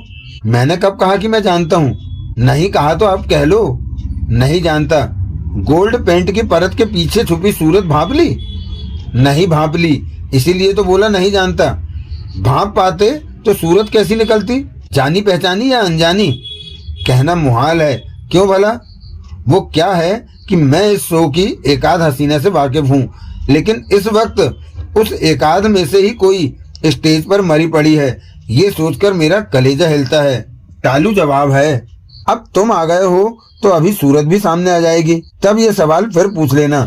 तुम्हारी यहाँ मौजूदगी किस हैसियत से है? दर्शक की हैसियत से। शो देखने आए थे? हाँ। हॉल में मौजूद थे? हाँ, पहली कतार में। वाकया तुम्हारी आंखों के सामने हुआ? हाँ, तभी तो फर्स्ट हैंड वर्सन बयान किया। जैसा बयान किया उसके मुताबिक खंजर हॉल की तरफ से तो चला हो नहीं सकता, बिल्कुल भी नहीं हो सकता। मरने वाली का रुख हॉल के दर्शकों की तरफ था। हॉल से चला होता तो खंजर सीने में पैवस्त होता। खंजर यकीनन पीछे से चला था। स्टेज पर से कहीं से? हाँ, फिर तो हो सकता है दर्शकों में से किसी को खंजर चलता दिखाई दिया हो। अगर किसी को दिखाई दे सकता था तो मुझे भी दिखाई दे सकता था। दिखाई दिया था? नहीं, तब इतनी जगमग थी, ऑर्केस्ट्रा का इतना शोर था और वो गोल्डन गर्ल्स का इंट्रोडक्टरी सीन था। तब हर किसी की निगाह सिर्फ और सिर्फ छत से नीचे उतरते हिंडोलों पर थी। लिहाजा दर्शकों से पूछताछ से कुछ हासिल नहीं होने वाला। मैंने इनकार में सिर हिलाया। वो कुछ क्षण सोचता रहा, फिर अपने मातहत सब इंस्पेक्टर रावत से बोला, हॉल में पहुंचो, जाकर सामने कतार के दर्शकों के नाम, पते और फोन नंबर नोट करो और फिर उन्हें जाने दो। बाकी दर्शकों को भी एक एक करके निकल जाने दो। किसी पर शक हो तो रोक लेना। 2 सिपाही साथ ले जाओ। सहमति में सिर हिलाता रावत रुखसत हुआ। तुम, वो बुजुर्ग एएसआई कृपाल सिंह से बोला, उन लोगों का पता करो जो ऑर्केस्ट्रा पिट में मौजूद थे और पता करो कि क्या किसी म्यूजिशियन ने सामने स्टेज पर कुछ गैर मामूली, कुछ शक उपजाने वाला, कुछ अनोखा देखा। समझ गए? जी जनाब, कृपाल सिंह बोला। और ऑर्केस्ट्रा का जो लीडर है, क्या कहते हैं उसे? कंडक्टर। मैं बोला, ऑर्केस्ट्रा कंडक्टर, उसको मेरे से भी बात कराना। जी जनाब। कृपाल सिंह भी रुखसत हुआ। तब यादव और उसके साथ आए मेडिकल एग्जामिनर और फोटोग्राफर लाश के पास पहुंचे। आइंदा 10 मिनट वो लोग लाश के साथ व्यस्त रहे। उस दौरान मुझे करीब न भटकने दिया गया, लेकिन जो कुछ हो रहा था उसका फासले से नजारा मैंने बराबर किया। जैसे कि एक गीले तौलिए से मकतूला का मुंह पोंछा जाता देखा, तब निर्विवाद रूप से सिद्ध हो गया कि वो अंतरा ही थी। मुंह पर से गोल्ड पेंट हटाए जाने की प्रक्रिया में उसका गोल्डन विग उसके सिर पर से सरक गया था और उसके अपने रेशमी मुलायम बाल नुमाया हो गए थे, जिनमें की एक लाल लट खुद अपने आप में उसकी पहचान थी। शुक्र था कि यादव ने शिनाख्त के लिए मुझे दोबारा तलब न किया। जैसे पीठ में घुपा खंजर वहां से निकालकर सावधानी से एक प्लास्टिक की थैली में महफूज किया गया। जैसे मदन पसरीचा को, उपासना नंदा को, सोनिया रैना को बुलाकर मकतूला की शिनाख्त कराई गई। मकतूला की सूरत देखने से मेरा दिल हिलता था। मुझे अभिसार का वो वादा याद आता था जो अब कभी पूरा नहीं हो सकता था, इसलिए मैं वहां से परे हट गया। मैं स्विच बोर्ड पर पहुंचा। मतवाल चंद तब अकेला वहां खड़ा था। क्या जाना? मैंने पूछा। कुछ नहीं, वो बोला, मेरे आदमियों ने काबिले जिक्र कुछ नहीं देखा और मैं फिर कहता हूँ कि मेरे आदमियों का इस वारदात से कुछ लेना देना नहीं। तुम्हारा? मैं अपने आदमियों में शामिल हूँ। थिएटर की तमाम लाइटें यहाँ से कंट्रोल होती हैं। थिएटर की नहीं, सिर्फ स्टेज की। स्टेज की कौन कौन सी लाइट? कौन कौन सी क्या? तमाम लाइट्स, जैसे foot lights, flood lights, spot lights, special effect lights. Spot lights का क्या काम होता है? किसी एक कलाकार को फोकस में लाना हो तो फ्लड लाइट्स ऑफ करके या मध्यम करके उस पर स्पॉट लाइट फोकस की जाती है तो वो अकेला कलाकार रोशनी के दायरे में आ जाता है। स्टेज पर मौजूद किसी खास कलाकार को क्लू देने के लिए कोई रोशनी की बीम भी इस्तेमाल होती है। क्या मतलब? किसी हिंडोले पर सवार गोल्डन गर्ल को या किसी और अहम किरदार को उसके रोल का कोई इशारा देने के लिए, जैसे कि प्रॉम्प्टर डायलॉग्स में मदद करता है, कोई रोशनी की बीम लकीर सी किरदार पर फेंकी जाती हो जिससे वो तो समझ सकता हो लेकिन दर्शकों को जिसका आभास भी न मिलता हो। ऐसा कुछ नहीं होता। पक्की बात? हाँ जी, पक्की बात। ऐसा कोई इंतजाम यहाँ नहीं है। काहे को होगा? दाएं विंग में क्या है? क्या मतलब? जैसे यहाँ इलेक्ट्रिक स्विच बोर्ड है, वैसे क्या वहां भी कुछ है जो शो के संचालन में काम आता है? अच्छा वो, हाँ है। उधर स्टेज मैनेजर के इस्तेमाल के लिए पब्लिक एड्रेस सिस्टम है और प्रॉम्प्टर का स्टेशन है। प्रॉम्प्टर उस शख्स को कहते थे जिसके पास शो की मुकम्मल स्क्रिप्ट के डायलॉग्स होते थे और जो कलाकार अपना कोई डायलॉग भूल जाते थे उन्हें यूं डायलॉग पढ़कर प्रॉम्प्ट करता था कि वो सिर्फ संबंधित कलाकार को ही सुनाई देते हैं। पब्लिक को तो कतई मालूम नहीं हो पाता था कि यूं डायलॉग से डिलीवरी में उसकी मदद की जा रही थी। वस्तुतः पब्लिक की तरफ से विंग्स में झांका ही नहीं जा सकता था। मैं दाएं विंग में पहुंचा। वहां ऐसा कुछ नहीं था जो कि रोशनी की उस लकीर का उद्गम स्थल माना जा सकता। कोई छोटी मोटी टार्च भी नहीं जो कि एकाएक जलाई गई होती और एकाएक ही बुझा दी गई होती। लेकिन जब गोल्डन गर्ल्स को अपना किरदार निभाने के लिए किसी क्लू की जरूरत नहीं होती थी तो कोई ऐसा करता तो क्यों करता? फिर भी करता तो क्या टार्च पीछे छोड़ जाता? तब तो मुझे ये भी अंदेशा होने लगा कि असल में वो सब मेरा दृष्टि भ्रम था। रोशनी की वैसी कोई लकीर मैंने देखी ही नहीं थी। हो सकता था मैंने एक सरसरी निगाह बालकनी पर डाली। बालकनी क्योंकि सेट का हिस्सा थी इसलिए इतनी ऊंची नहीं थी जितनी कि हकीकत में वैसी तामीर होती है। वो स्टेज के फर्श से बड़ी हद 7 फुट ऊंची थी और स्टेज के दाएं विंग की तरह ही सुनसान पड़ी थी। मैं वापस लौटने के लिए घूमा, ठिठका और फिर कुछ सोचता वापस घूमकर बालकनी के पृष्ठ भाग में पहुंचा। वहां क्या है, नीम अंधेरे में मुझे बालकनी तक जाती लकड़ी की सीढ़ियां दिखाई दी। मैंने एक बार दाएं बाएं झांका और फिर सीढ़ियां चढ़ने लगा। बालकनी के फ्लोर लेवल से सिर ऊंचा पहुंचते ही मैं ठिठक गया। मैंने अपने सामने निगाह दौड़ाई तो पाया कि एक कुर्सी के सिवाय वहां कुछ भी नहीं था। कुर्सी का रुख सामने स्टेज की तरफ था और उसकी सीट पर सनील का एक कुशन पड़ा था। उसके आगे एक झीना पर्दा था जो दाएं बाएं से आधा आधा सामने खिंचा हुआ था। कुछ नहीं रखा था उस उजाड़ त्यक्त जगह में। मैं वापस लौटा। पुलिस की तफ्तीश तब भी जारी थी। एक तरफ 1 फुट लाइट के करीब मुझे स्टेज मैनेजर पसरीचा दिखाई दिया जो अपने सहायक खुराना से धीरे धीरे बतिया रहा था। मैं उनके करीब पहुंचा तो पसरीचा खामोश हो गया। मैं शो न देख सका। मैं धीरे से बोला, अब शायद देख सकूंगा भी नहीं, कल आ सकते हो? वो बोला, तमाम दर्शकों को भी बोल दिया गया है कि आज का टिकट कल के शो के लिए वैलिड है। मैंने हैरानी से उसकी तरफ देखा। शो मस्ट गो ऑन, वो उदास स्वर में बोला। तुम्हारी एक सुपरस्टार, एक गोल्डन गर्ल ऐसे हौलनाक तरीके से अपनी जान से चली गई। कोई शो किसी एक कलाकार का मोहताज नहीं होता। जाने वाले चले जाते हैं, शो फिर भी चलता रहता है। शहंशाहों के शहंशाह उठ जाते हैं तो कायनात ठहर नहीं जाती। शो का ही डायलॉग है। वो खामोश रहा। मैं यूं ही उत्सुकतावश पूछ रहा हूँ, जो शो मैं न देख सका उसमें उस बालकनी की क्या अहमियत है? कोई अहमियत नहीं। क्या मतलब? ये बालकनी उस शो का हिस्सा थी जो गैलेक्सी थिएटर में हमारे शो से पहले होता था। जब स्टेज से पिछले शो का सेट हटाया गया था तो ये बालकनी नहीं हटाई गई थी क्योंकि ये हमारे आर्ट डायरेक्टर की और सारी स्टार कास्ट की राय थी कि बालकनी हमारे शो में भी अच्छा इफेक्ट पैदा कर सकती थी। बालकनी बहुत उम्दा बनी हुई है क्योंकि सुना है कि पिछले शो में, जो कि शेक्सपियर के ड्रामे रोमियो जूलियट पर आधारित था, हीरोइन का काफी सारा रोल उस बालकनी से ही अदा होता था। हीरोइन बालकनी पर, हीरो नीचे। I understand. तो मौजूदा शो में बालकनी का बस इतना योगदान है कि वो बैकग्राउंड में अच्छी लगती है। हाँ, ऐसा आम होता है। कोई स्टेज शो बदलता है तो पिछला सारा सेट ही नहीं तोड़ दिया जाता। कोई चीज मौजूद लगे तो रख ली जाती है। आई सी, ये साफ साफ कत्ल का मामला है क्योंकि कोई खुद अपनी पीठ में छुरा नहीं घोंप सकता। तुम्हारे ख्याल में कौन होगा कातिल? इस बाबत मेरा कोई ख्याल नहीं।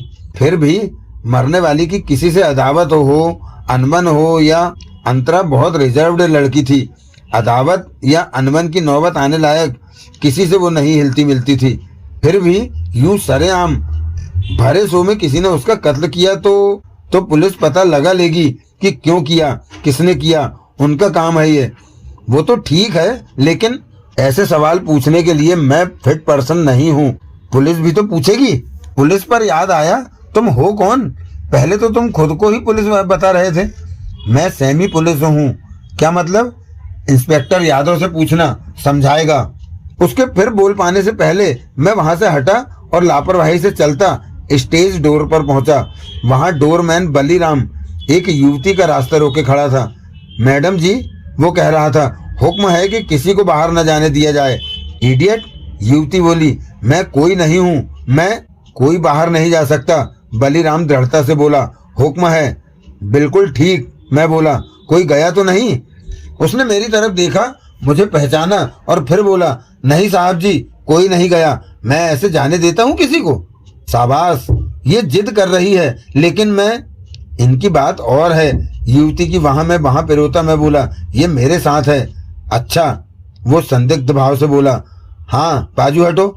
लेकिन साहब जी, आपने ये तो बताया ही नहीं कि आप कौन हैं। इंस्पेक्टर यादव बताएगा, अभी पूछना। मैं उसे एक और धकेल कर बाहर निकल गया। बलीराम हकबकाया सा हमें जाता देखता रहा। थैंक यू, युवती बोली। यू आर वेलकम, मैं बोला। वो सोनिया रैना थी। हम कोजी कॉर्नर पहुंचे। वो भीड़ का वक्त था, लेकिन वहां मेरे जैसे मकबूल मेहमानों के लिए जगह बनाने का ये तरीका किया जाता था कि एक दो टेबल्स पर रिजर्व्ड की तख्ती रख दी जाती थी, जबकि वो रिजर्व्ड नहीं होती थी। दरअसल वहां टेबल रिजर्व कराने का कोई सिस्टम ही नहीं था। मुझे देखकर पहचान कर एक स्टीवार्ड ने वैसी एक टेबल पर से तख्ती हटा दी और जनाबे हाजरीन को यूं जाहिर किया जैसे वो टेबल हमारे लिए ही रिजर्व थी। सब बढ़िया टिप की महिमा थी। लोग कहते हैं कि पैसा ही सब कुछ नहीं होता, लेकिन गौर कीजिए फिर भी कितना कुछ होता है। ड्रिंक्स के इंतजार में मैंने एक सिगरेट होंठों से लगाया तो एक उसने भी ले लिया। ड्रिंक्स सर्व होने तक हम खामोशी से सिगरेट के कस लगाते रहे। टेबल पर ड्रिंक्स पहुंचते ही उसने अपना सिगरेट एस्ट्रे में झोंक दिया और मैंने नया सिगरेट सुलगा लिया। फिर दिवंगत आत्मा के सम्मान में चीयर्स बोले बिना हमने अपने गिलासों को मुंह लगाए। वजह है?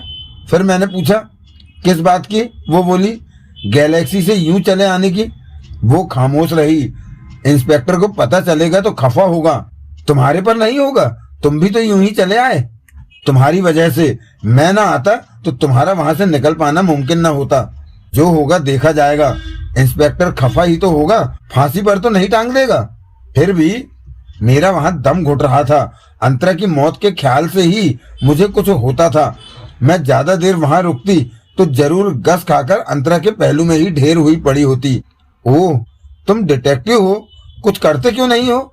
क्या नहीं करता हूँ? मालूम क्यों नहीं करते हो कि किसने उसकी जान ली? मैं डिटेक्टिव हूँ, जादूगर नहीं। मैं गिली गिली अबरा का डबरा करके हेड में से खरगोश नहीं निकाल सकता। अरे वैसे न सही, लेकिन कुछ करोगे तो सही। करूंगा, कर रहा हूँ। जिस किसी की भी ये करतूत है उसको मैं तलाश करके रहूंगा और फिर अपने हाथों से उसकी गर्दन मरोड़ दूंगा। फांसी पर चढ़ जाओगे? परवाह नहीं, मैं जोश से बोला। इतनी जल्दी इतना फिदा हो गए थे उस पर कि उसकी खातिर अब खून करने से गुरेज नहीं। अब क्या कहूँ, लेकिन जो हुआ बुरा हुआ। जिसने किया बुरा किया। अब जब तक बुरा करने वाले का ज्यादा बुरा नहीं होता तब तक क्यों कर मेरा मन चैन पाएगा? उसने सहानुभूतिपूर्ण भाव से सहमति में गर्दन हिलाई। अब मेरे चंद सवालों का जवाब दो। पूछो, वो संजीदगी से बोली। शो का वो शुरुआती दौर ही था जबकि वो हादसा हो गया था। मेरा सवाल है कि तब तुम कहाँ थी? तुम्हें पता न लगा? क्या मतलब? जैसे मैंने तुम्हें फ्रंट ऑफ द हाउस देखा था वैसे तुमने मुझे नहीं देखा था। नहीं, तुम कहाँ थी? हिंडोले पर, अंतरा की तरह। हाँ। ओह, मैं न पहचान सका तुम्हें, लेकिन मैंने उसे ही कहाँ पहचाना था। गोल्ड पेंट की वजह से मुझे तो हिंडोलों पर सवार सब गोल्डन गर्ल्स एक जैसी लग रही थी। तुम कौन से हिंडोले पर थी? हॉल की तरफ से देखा जाने पर बाएं से तीसरे पर, यानी कि दाएं से चौथे पर। हाँ, अंतरा दाएं से दूसरे पर थी। इसका मतलब हुआ कि तुम्हारे और अंतरा के बीच में एक ही हिंडोला था। हाँ, अंतरा दाएं से दूसरे पर थी। इसका मतलब हुआ कि तुम्हारे और अंतरा के बीच में एक ही हिंडोला था। हाँ। तुमने कुछ देखा? कब? जब मैं हिंडोले पर सवार थी। हाँ। नहीं, वो शो की शुरुआत होती है और उस वक्त सबकी निगाह दर्शकों पर होती है। तब दाएं बाएं कोई नहीं देखता। तब हर किसी ने दर्शकों की तरफ ही देखना होता है जिनके लिए कि शो हो रहा होता है। हिंडोले कैटवॉक से नीचे उतरते हैं, जो कि मेरे ख्याल से स्टेज के फ्लोर से कम 25 फुट ऊपर है। इतना ही समझो। गोल्डन गर्ल्स जाहिर है कि कैटवॉक से ही हिंडोले में सवार होती होंगी। जाहिर है सबके लिए हिंडोला ईयर मार्क्ड होता है या जो जिस पर चाहे सवार हो जाती है? वो सोचने लगी। ईयर मार्क्ड तो नहीं होता। फिर वो बोली, लेकिन कैटवॉक पर जो लड़की सबसे आगे होती है वो सबसे पहले हिंडोले पर सवार होती है। क्या मतलब? ऊपर कैटवॉक का प्लेटफॉर्म इतना सकरा होता है कि हिंडोलों पर सवार होने को तैयार हम लड़कियां उस पर सिंगल फाइल में, यानी कि एक के पीछे एक ही खड़ी हो सकती हैं। तब जो लड़की सबसे आगे होती है वो सबसे करीबी हिंडोले में सवार हो जाती है, उसके पीछे वाली अगले में और उसके पीछे वाली और अगले में वगैरह। कैटवॉक तक पहुंचने वाली सीढ़ियां किधर से हैं? बाएं से या दाएं से? बाएं से। इस लिहाज से ऊपर कैटवॉक पर तुम लड़कियों की कतार में जो सबसे आगे थी वो दाएं से छठे हिंडोले पर बैठी थी, उसके पीछे वाली दाएं से पांचवे पर, फिर दाएं से चौथे पर तुम और यूं ही दाएं से दूसरे पर अंतरा। हाँ, यानी कि कैट वॉक पर लड़कियों की कतार में अंतरा 5वें नंबर थी। हाँ, और मैं 3रे नंबर पर। हिंडोलों की सवारी को कोई सुपरवाइज भी करता है, स्टेज मैनेजर करता है या उसका असिस्टेंट करता है। आज किसने किया था? असिस्टेंट ने, अम्बरीश खुराना ने। हिंडोले इतनी ऊंचाई से नीचे उतरते हैं, उन पर से गिर जाने का अंदेशा नहीं होता। नहीं होता। हिंडोले की केबल बहुत संतुलित रफ्तार से एक मोटर के जरिए ढीली छोड़ी जाती है। फिर हम हिंडोलों पर दाएं बाएं की डोरियां थाम कर बैठती हैं। केबल टूट जाए तो बात दूसरी है, वरना गिरने का कोई अंदेशा नहीं होता। हिंडोलों के पीछे मनसा क्या होती है? यही कि दर्शकों को लगे कि आसमान से परियां उतर आई थी। ओह, ये एंटरटेनमेंट शो है। इसे दर्शकों में हिट बनाने के लिए ऐसे कई प्रॉप से इस्तेमाल किए जाते हैं। शो तो 10 मिनट भी न चला, पूरा 2.5 घंटे चलता तो तुम हिंडोलों जैसे और करतब भी देखते। तुम इस शो में कब से शामिल हो? यही कोई 1.25 साल से। शो भी 1.25 साल से ही चल रहा है या उसका वजूद पहले से है? शो तो 5-6 साल पुराना है। मैं इसमें तब शामिल हुई थी जब यह हैदराबाद में चल रहा था। हैदराबाद में ये 1 साल चला था। वहां के आखिरी 9 महीनों में मैं वहां थी और अब 6 महीनों से शो के साथ दिल्ली पहुंची हुई हूँ। अंतरा ने भी तुम्हारे साथ ही शो ज्वाइन किया था हैदराबाद में? नहीं, वो पहले से शो में थी। शो हैदराबाद कहाँ से पहुंचा था? मुंबई से। पर्दा उठने से पहले अंतरा कहाँ थी? ड्रेसिंग रूम में थी, जहाँ की सारी गोल्डन गर्ल्स थी, जहाँ की हमारा गोल्ड पेंट वाला मेकअप होता है। वहां से तुम इकट्ठी ऊपर कैटवॉक पर पहुंची थी। 4 जनी इकट्ठी पहुंची थी। 2 थोड़ा लेट आई थी, थोड़ा ही 1 मिनट बाद। अंतरा किस में थी? पहले पहुंचने वालियों में या लेट आने वालियों में? लेट आने वालियों में। लेट आने की वजह? पसरीचा ने कोई बात करने के लिए रोक लिया था। अंतरा को? दोनों को।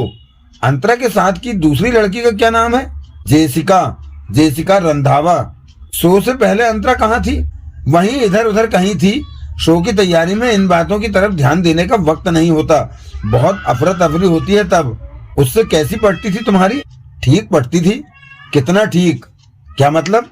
वो तुम्हारे लिए महज एक फेलो आर्टिस्ट थी या सहेली थी, सखी थी या करीबी थी? करीबी तो वो किसी की भी नहीं थी। बहुत रिजर्व लड़की थी। किसी से ज्यादा घुलने मिलने में उसका एतबार नहीं जान पड़ता था। रुखाई से पेश आती थी?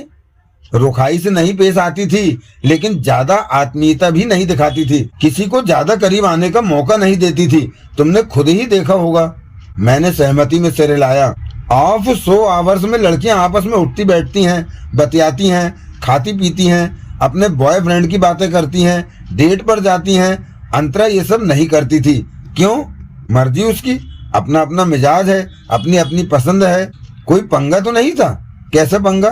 किसी से खौफ खाती हो, किसी से किसी तरह का खतरा महसूस करती हो, इसलिए किसी एक को अवॉइड करने के लिए सबको अवॉइड करती हो, किसी एक से दूर रहने की खातिर सबसे फासला बनाकर रखती हो। मैं इस बाबत कुछ नहीं जानती। ऐसा कुछ था तो मुझे उसकी खबर नहीं। अपनी जुबानी उसने इस बाबत कभी कुछ नहीं बोला। मेरे से नहीं बोला। औरों की मुझे खबर नहीं। रहती किसके साथ थी? किसी के साथ नहीं। मतलब? गैलेक्सी थिएटर की एक 3 मंजिला अनेक्सी है, जो कि होटल की तरह इस्तेमाल होती है। वहां एक रूम में 2-2 लड़कियां रहती हैं, लेकिन अंतरा वहां नहीं रहती थी। वो कहाँ रहती थी? आरा कसा रोड के एक होटल में। अकेली? हाँ, काफी खर्चा होता होगा। गैलेक्सी की अनेक्सी के मुकाबले में तो होता ही था। कोई रूममेट भी तो साथ नहीं रखना चाहती थी। ऐसा करती तो खर्चा आधा हो जाता, या वो बेहतर होटल में रहना अफोर्ड कर पाती। नाम क्या है आरा कसा रोड वाले उसके होटल का? आशा किरण। रहने वाली कहाँ की थी? मालूम नहीं। कभी जिक्र ना आया? आया था, लेकिन याद नहीं। मुंबई साइड की थी। कोल्हापुर, सोलापुर, खालापुर, बेलापुर, अमरापुर जैसा कोई नाम था। पुर याद है और कुछ याद नहीं। फैमिली? कोई सगा संबंधी? मालूम नहीं। इस बाबत उसने कभी कुछ कहा नहीं था। अब मिट्टी कौन संभालेगा? क्या पता। उसने एक गहरी सांस ली। इतनी शानदार लड़की जिंदा थी तो लाखों दिलों की धड़कन थी, मर गई तो मिट्टी है। ऐसा ही होता है। क्यों होता है? नहीं होना चाहिए। होता है, होके रहता है। आगाह अपनी मौत से कोई बसर नहीं। सामान 100 बरस का है, पल की खबर नहीं। अंतरा को नहीं मालूम था कि उसके पल की खबर नहीं थी, लेकिन उस कमीने कुत्ते बसर को मालूम था जिसने उसकी पीठ में खंजर भोंका। उसकी खबर मैं लूंगा, ये मेरा वादा है दिवंगत आत्मा से। जरूर लेना, मेरा मन चैन पाएगा। मेरा भी ड्रिंक और मंगाओ। मैंने आदेश का पालन किया।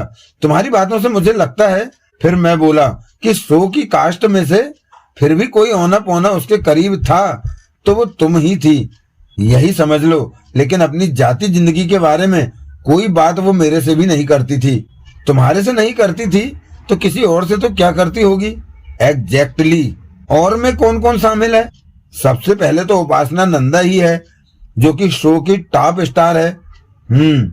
फिर विशाल कपूर है, जो कि हीरो है। कैसा आदमी है? एक लफ्ज में बोलूं? बोलो। जनाना। ओह, लेकिन भला मानस। फिर क्या बात है? पीता बहुत है, कई बार इतनी ज्यादा कि बेकाबू हो जाता है। बेकाबू होकर क्या करता है? शो की लड़कियों को छेड़ता है? नहीं, कभी नहीं। फिर तो रजिस्टर्ड भला मानस हुआ। यह शायद उन्हीं की जात बिरादरी का। मैं तने का हंसा और फिर बोला, और साइड हीरो दीपक सक्सेना। वो कैसा आदमी है? कमीना, मगरूर, 40 के करीब का है, लेकिन ताजा ताजा जवान हुआ छोकरा समझता है अपने आप को। शो में उसका रोल नौजवान लड़के का है, इसलिए खुशफहमी पाले है कि वो है ही नौजवान लड़का। हर लड़की पर लाइन मारता है और ऐंठ कर कहता है कि बहुत जल्दी विशाल कपूर की जगह शो का हीरो वो होगा। विशाल कपूर कहाँ जाएगा? पूछो तो।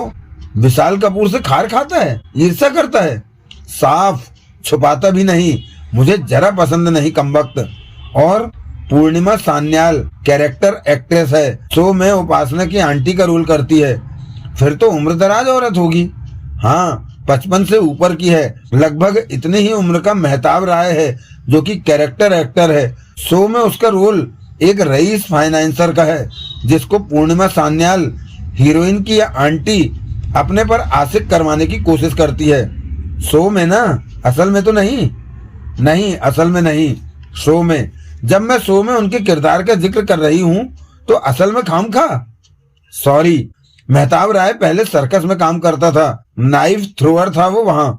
मेरे कान खड़े हुए। क्या था? Knife thrower. 10 गज दूर एक लकड़ी के बोर्ड के सामने खड़ी लड़की पर एक के बाद एक यूं खंजर फेंकता था कि लड़की के इर्द गिर्द खंजरों का फ्रेम सा बन जाता था। बहुत तजुर्बे का काम है ये। एक भी खंजर इधर उधर चल जाने का मतलब है कि लड़की हॉस्पिटल केस। उसके इस कमाल का शो में कोई रोल है? बराबर है, शो में भी वो यही कुछ करता है, इसीलिए तो उसको फाइनेंसर के रोल में कास्ट किया गया है। शो की कहानी के मुताबिक आंटी को बाद में पता चलता है कि वो कोई रईस फाइनेंसर नहीं, पागल खाने से भागा एक पागल है। जब उसकी पोल खुलती है तो वो अपने सर्कस के शो की तरह ही हीरोइन पर और उसकी आंटी पर खंजर फेंकने लगता है। दर्शकों को वो सीन बहुत पसंद आता है। सब हंस हंस के पागल हो जाते हैं, बहुत तालियां बजती हैं। मेहताब राय का कमाल यह है कि उसने अपना निशाना यूं चूकना होता है कि वो बाल बाल चुका लगे। जो निशाना चूकने में ऐसा कमाल दिखा सकता है, उसके लिए निशाना बांधने में कमाल दिखाना क्या बड़ी बात होगी? क्या मतलब? समझो। तुम्हारा मतलब है अंतरा की पीठ में खंजर उसने घोंपा होगा? इंडोलो वाले सीन के दौरान क्या वो स्टेज पर होता है? नहीं, उसकी एंट्री तो शो के पहले एक्ट के मिडल के करीब होती है। तो फिर खंजर घोंपा नहीं गया होगा, फेंक के मारा गया होगा। मैंने अंतरा की पीठ में घोंपा खंजर देखा था। वो पीठ में ऐसी जगह घोंपा था कि आगे यकीनन दिल को बींध गया था, इसीलिए अंतरा की तत्काल मौत हुई। ऐसा सच्चा निशाना कोई एक्सपर्ट ही लगा सकता है, जो कि मेहताब राय है। तुम्ही ने बोला है ऐसा, लेकिन वो ऐसा क्यों करेगा? वो एक उम्रदराज आदमी है और परफेक्ट जेंटलमैन है। वो किसी का कत्ल नहीं कर सकता। मैं डिटेक्टिव हूँ, हर संभावना पर गौर करना मेरी आदत है। ये भी एक संभावना है जो बराबर गौर के काबिल है। लेकिन Mehtab Rai, no, I can not believe it. देखेंगे। कास्ट की बाबत तुम आगे बढ़ो। आगे कुछ नहीं है, प्रिंसिपल कैरेक्टर्स यही है जिनका मैंने जिक्र कर दिया। बाकी तो वो एंटरटेनमेंट शो ठहरा, जिसमें 6 गोल्डन गर्ल्स के अलावा 40 के करीब नौजवान लड़के लड़कियां हैं, जो कि शो का भव्य वातावरण बनाने में काम आते हैं। ऑर्केस्ट्रा वाले हैं, टेक्नीशियन हैं, स्टेज हैंड्स हैं, इतने सारे लोगों के बारे में तो खुद मैं भी नहीं जानती। पुलिस जान लेगी और मैं पुलिस से जान लूंगा। तुमने डायरेक्टर का जिक्र नहीं किया।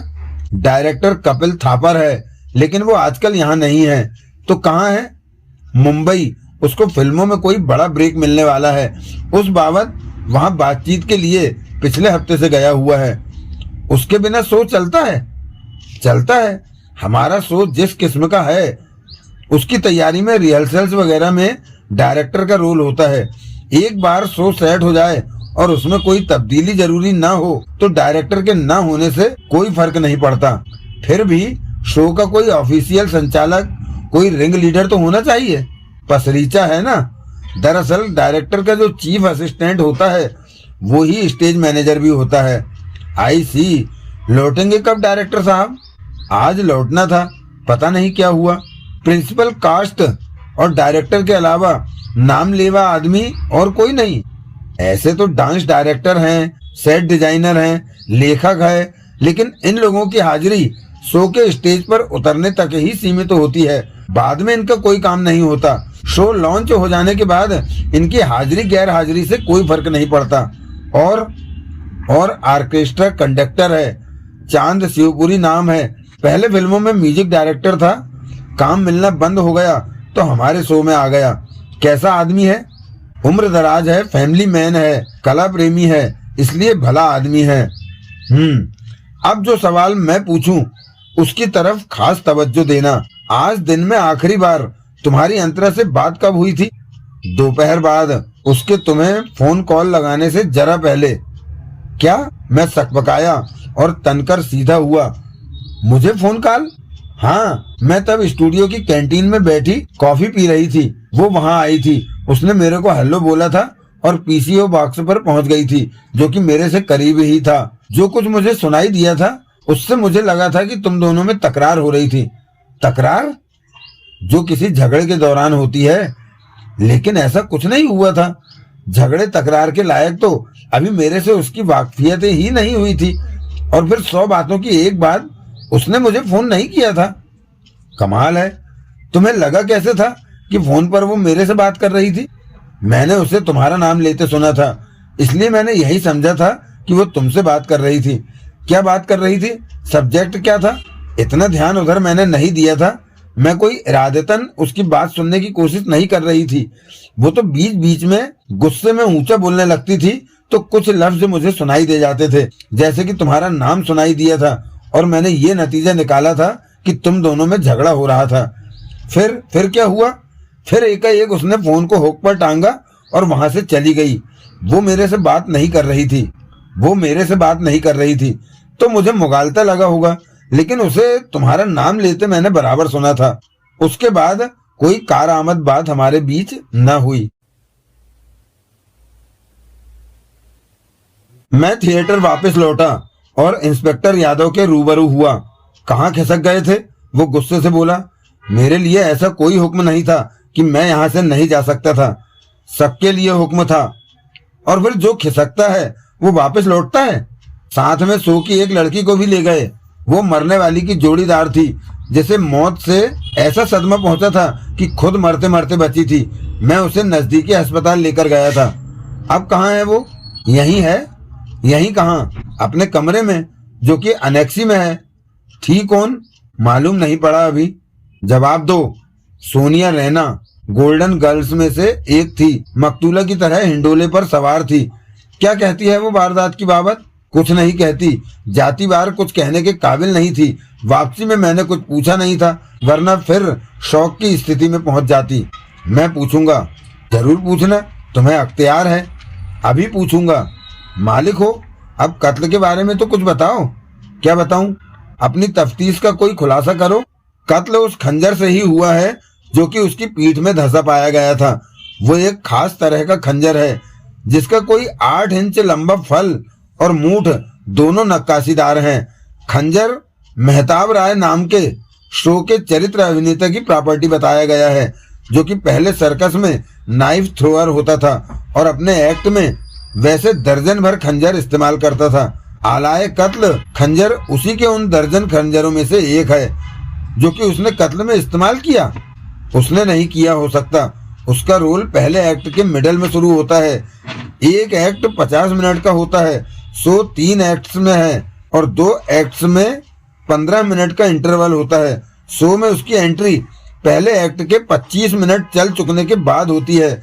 लिहाजा ये उसकी मर्जी है कि वो अपनी एंट्री की विंग्स में मौजूद रहकर इंतजार करे या वहां पहुंचे ही तब, जबकि उसकी एंट्री ड्यू होती है। आज वारदात के वक्त वो अपने कमरे में था, इस बात की तस्दीक हो चुकी है। कैसे? एक गवाह है। उसके खंजर कहाँ थे? उसके पास, उसके कमरे में। यहाँ स्टेज पर उसके एक्ट के लिए उसके खंजर पर्दा उठने से पहले ही यहाँ पहुंचा दिए जाते हैं। कातिल के लिए सहूलियत का काम हुआ ये। कभी भी अपनी पहली फुर्सत में अपने नापाक इरादों को अमल में लाने के लिए उसने एक खंजर चुरा लिया होगा, जाहिर है। लेकिन किसने? है एक शख्स हमारी निगाह में। कौन? हिंडोलों के नीचे उतरने के इंतजार में स्टेज पर काले सूट और हैट पहने 6 युवक मौजूद थे, जो यूं पोजीशन लिए थे कि हिंडोले ऐन उनके सामने आकर खड़े होते। इस बाबत हमें उस युवक पर शक है जिसके सामने मकतूला का हिंडोला आकर खड़ा हुआ था। विवेक वर्मा नाम है उसका। उसे खंजर चुराते देखा गया था? नहीं। तो हालात का इशारा साफ इस तरफ है कि खंजर फासले से कहीं से फेंक कर नहीं मारा गया था। फेंक कर मारा गया होता तो वह हरगिज पूरे का पूरा मकतूला की पीठ में पैवस्त न हो गया होता, भले ही फेंकने वाला कितना ही शक्तिशाली क्यों न होता। मूठ तक खंजर तभी पीठ में धस सकता था जबकि वो ऐन पीठ पीछे से घोंपा गया होता, और ऐसा कर पाने का मौका किसी को हासिल था तो वो उस युवक विवेक वर्मा को था। किसी ने उसे ऐसा करते न देखा? जाहिर है कि नहीं देखा। उस घड़ी स्टेज पर मौजूद हर किसी की तवज्जो दर्शकों की तरफ थी, और दर्शकों की तवज्जो हिंडोलों से उतरती गोल्डन गर्ल्स की तरफ थी। ऑर्केस्ट्रा का शोर था। ऊपर से शो की स्टार अट्रैक्शन उपासना नंदा ने तभी अपना गीत गाना शुरू किया था। ऐसे में विवेक वर्मा की करतूत किसी की निगाह में न आना कोई बड़ी बात नहीं। खंजर की मूठ पर उसकी उंगलियों के निशान मिले होंगे? नहीं मिले। खंजर पर ऐसे कोई निशान नहीं मिले। उसकी वजह यह है कि विवेक वर्मा जैसे 6 युवकों के काले सूट और काले हैट के एक जैसे कॉस्ट्यूम का एक हिस्सा सफेद दस्ताने भी थे, जो कि बाकी सबकी तरह विवेक वर्मा भी पहने था। आई सी, वो खुद क्या कहता है इस बाबत? वही जो ऐसे हालात में हर मुलजिम कहता है, खुद को पूरी तरह से निर्दोष बताता है। उसके पास कत्ल का कोई उद्देश्य ईर्ष्या, खुंदक, अंगूर खट्टे पाकर भड़के हुए दिमाग में पनपी बदले की भावना। क्या मतलब? सारी कास्ट ने तस्दीक की है कि मरने वाली पर बुरी तरह से फिदा था। वो उसे भाव नहीं देती थी, लेकिन वो फिर भी उसका पीछा नहीं छोड़ता था। अपनी उन्हीं हरकतों की वजह से अभी परसों सबके सामने थप्पड़ खाकर हटा था। अपमान का बदला उतारने के लिए उसने कत्ल कर दिया। जाहिर है आजकल के नौजवानों का दिमाग ऐसे ही काम करता है।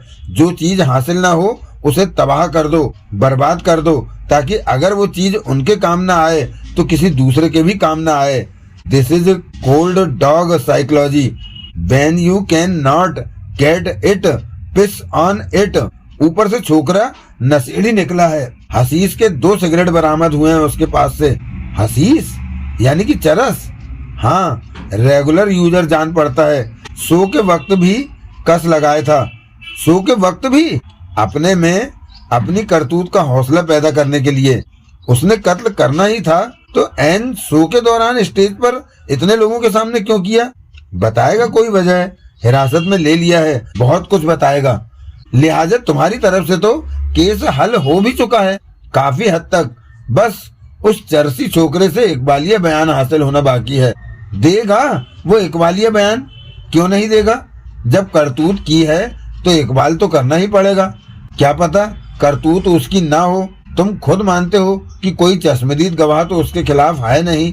1 नंबर के हरामी हो सुधीर कोहली, वो तो मैं हूँ। 2 नंबर का हरामी किस काम का? 3 नंबर का हरामी किस काम का? आदमी का बच्चा कुछ हो तो 1 नंबर का हो, वरना ना हो। छोकरे की सूरत नहीं देखी, उसका मिजाज नहीं जाना, हिमायत शुरू कर दी। मैंने महज एक बात की थी, सरकमस्टांसल एविडेंस उसके खिलाफ है। उसके सिवाय किसी को भी मकतूला की पीठ में खंजर घोंपने का मौका हासिल नहीं था। सिर्फ वो मकतूला के इतना करीब था कि पीठ में खंजर घोंप सकता था। किसी और ने ये काम किया होता तो किसी और को कुछ दिखाई दिया होता या ना दिया होता, खुद उसे तो दिखाई दिया होता।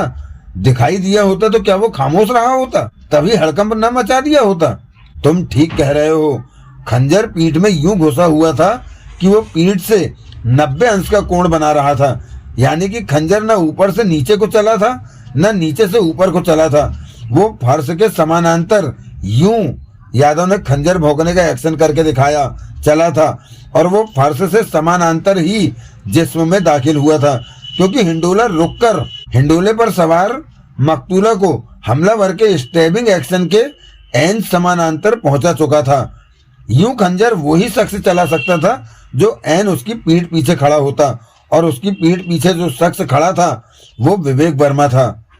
लिहाजा उसकी गिरफ्तारी के साथ अब तफ्तीश बंद है? अभी नहीं, अभी कई बयानात होने बाकी हैं। उम्मीद नहीं है, लेकिन फिर भी हो सकता है कि किसी ने कुछ देखा हो। अभी फ्रंट ऑफ द हाउस वाले दर्शकों के बयान होने भी बाकी हैं, जिनमें एक नग तुम भी हो।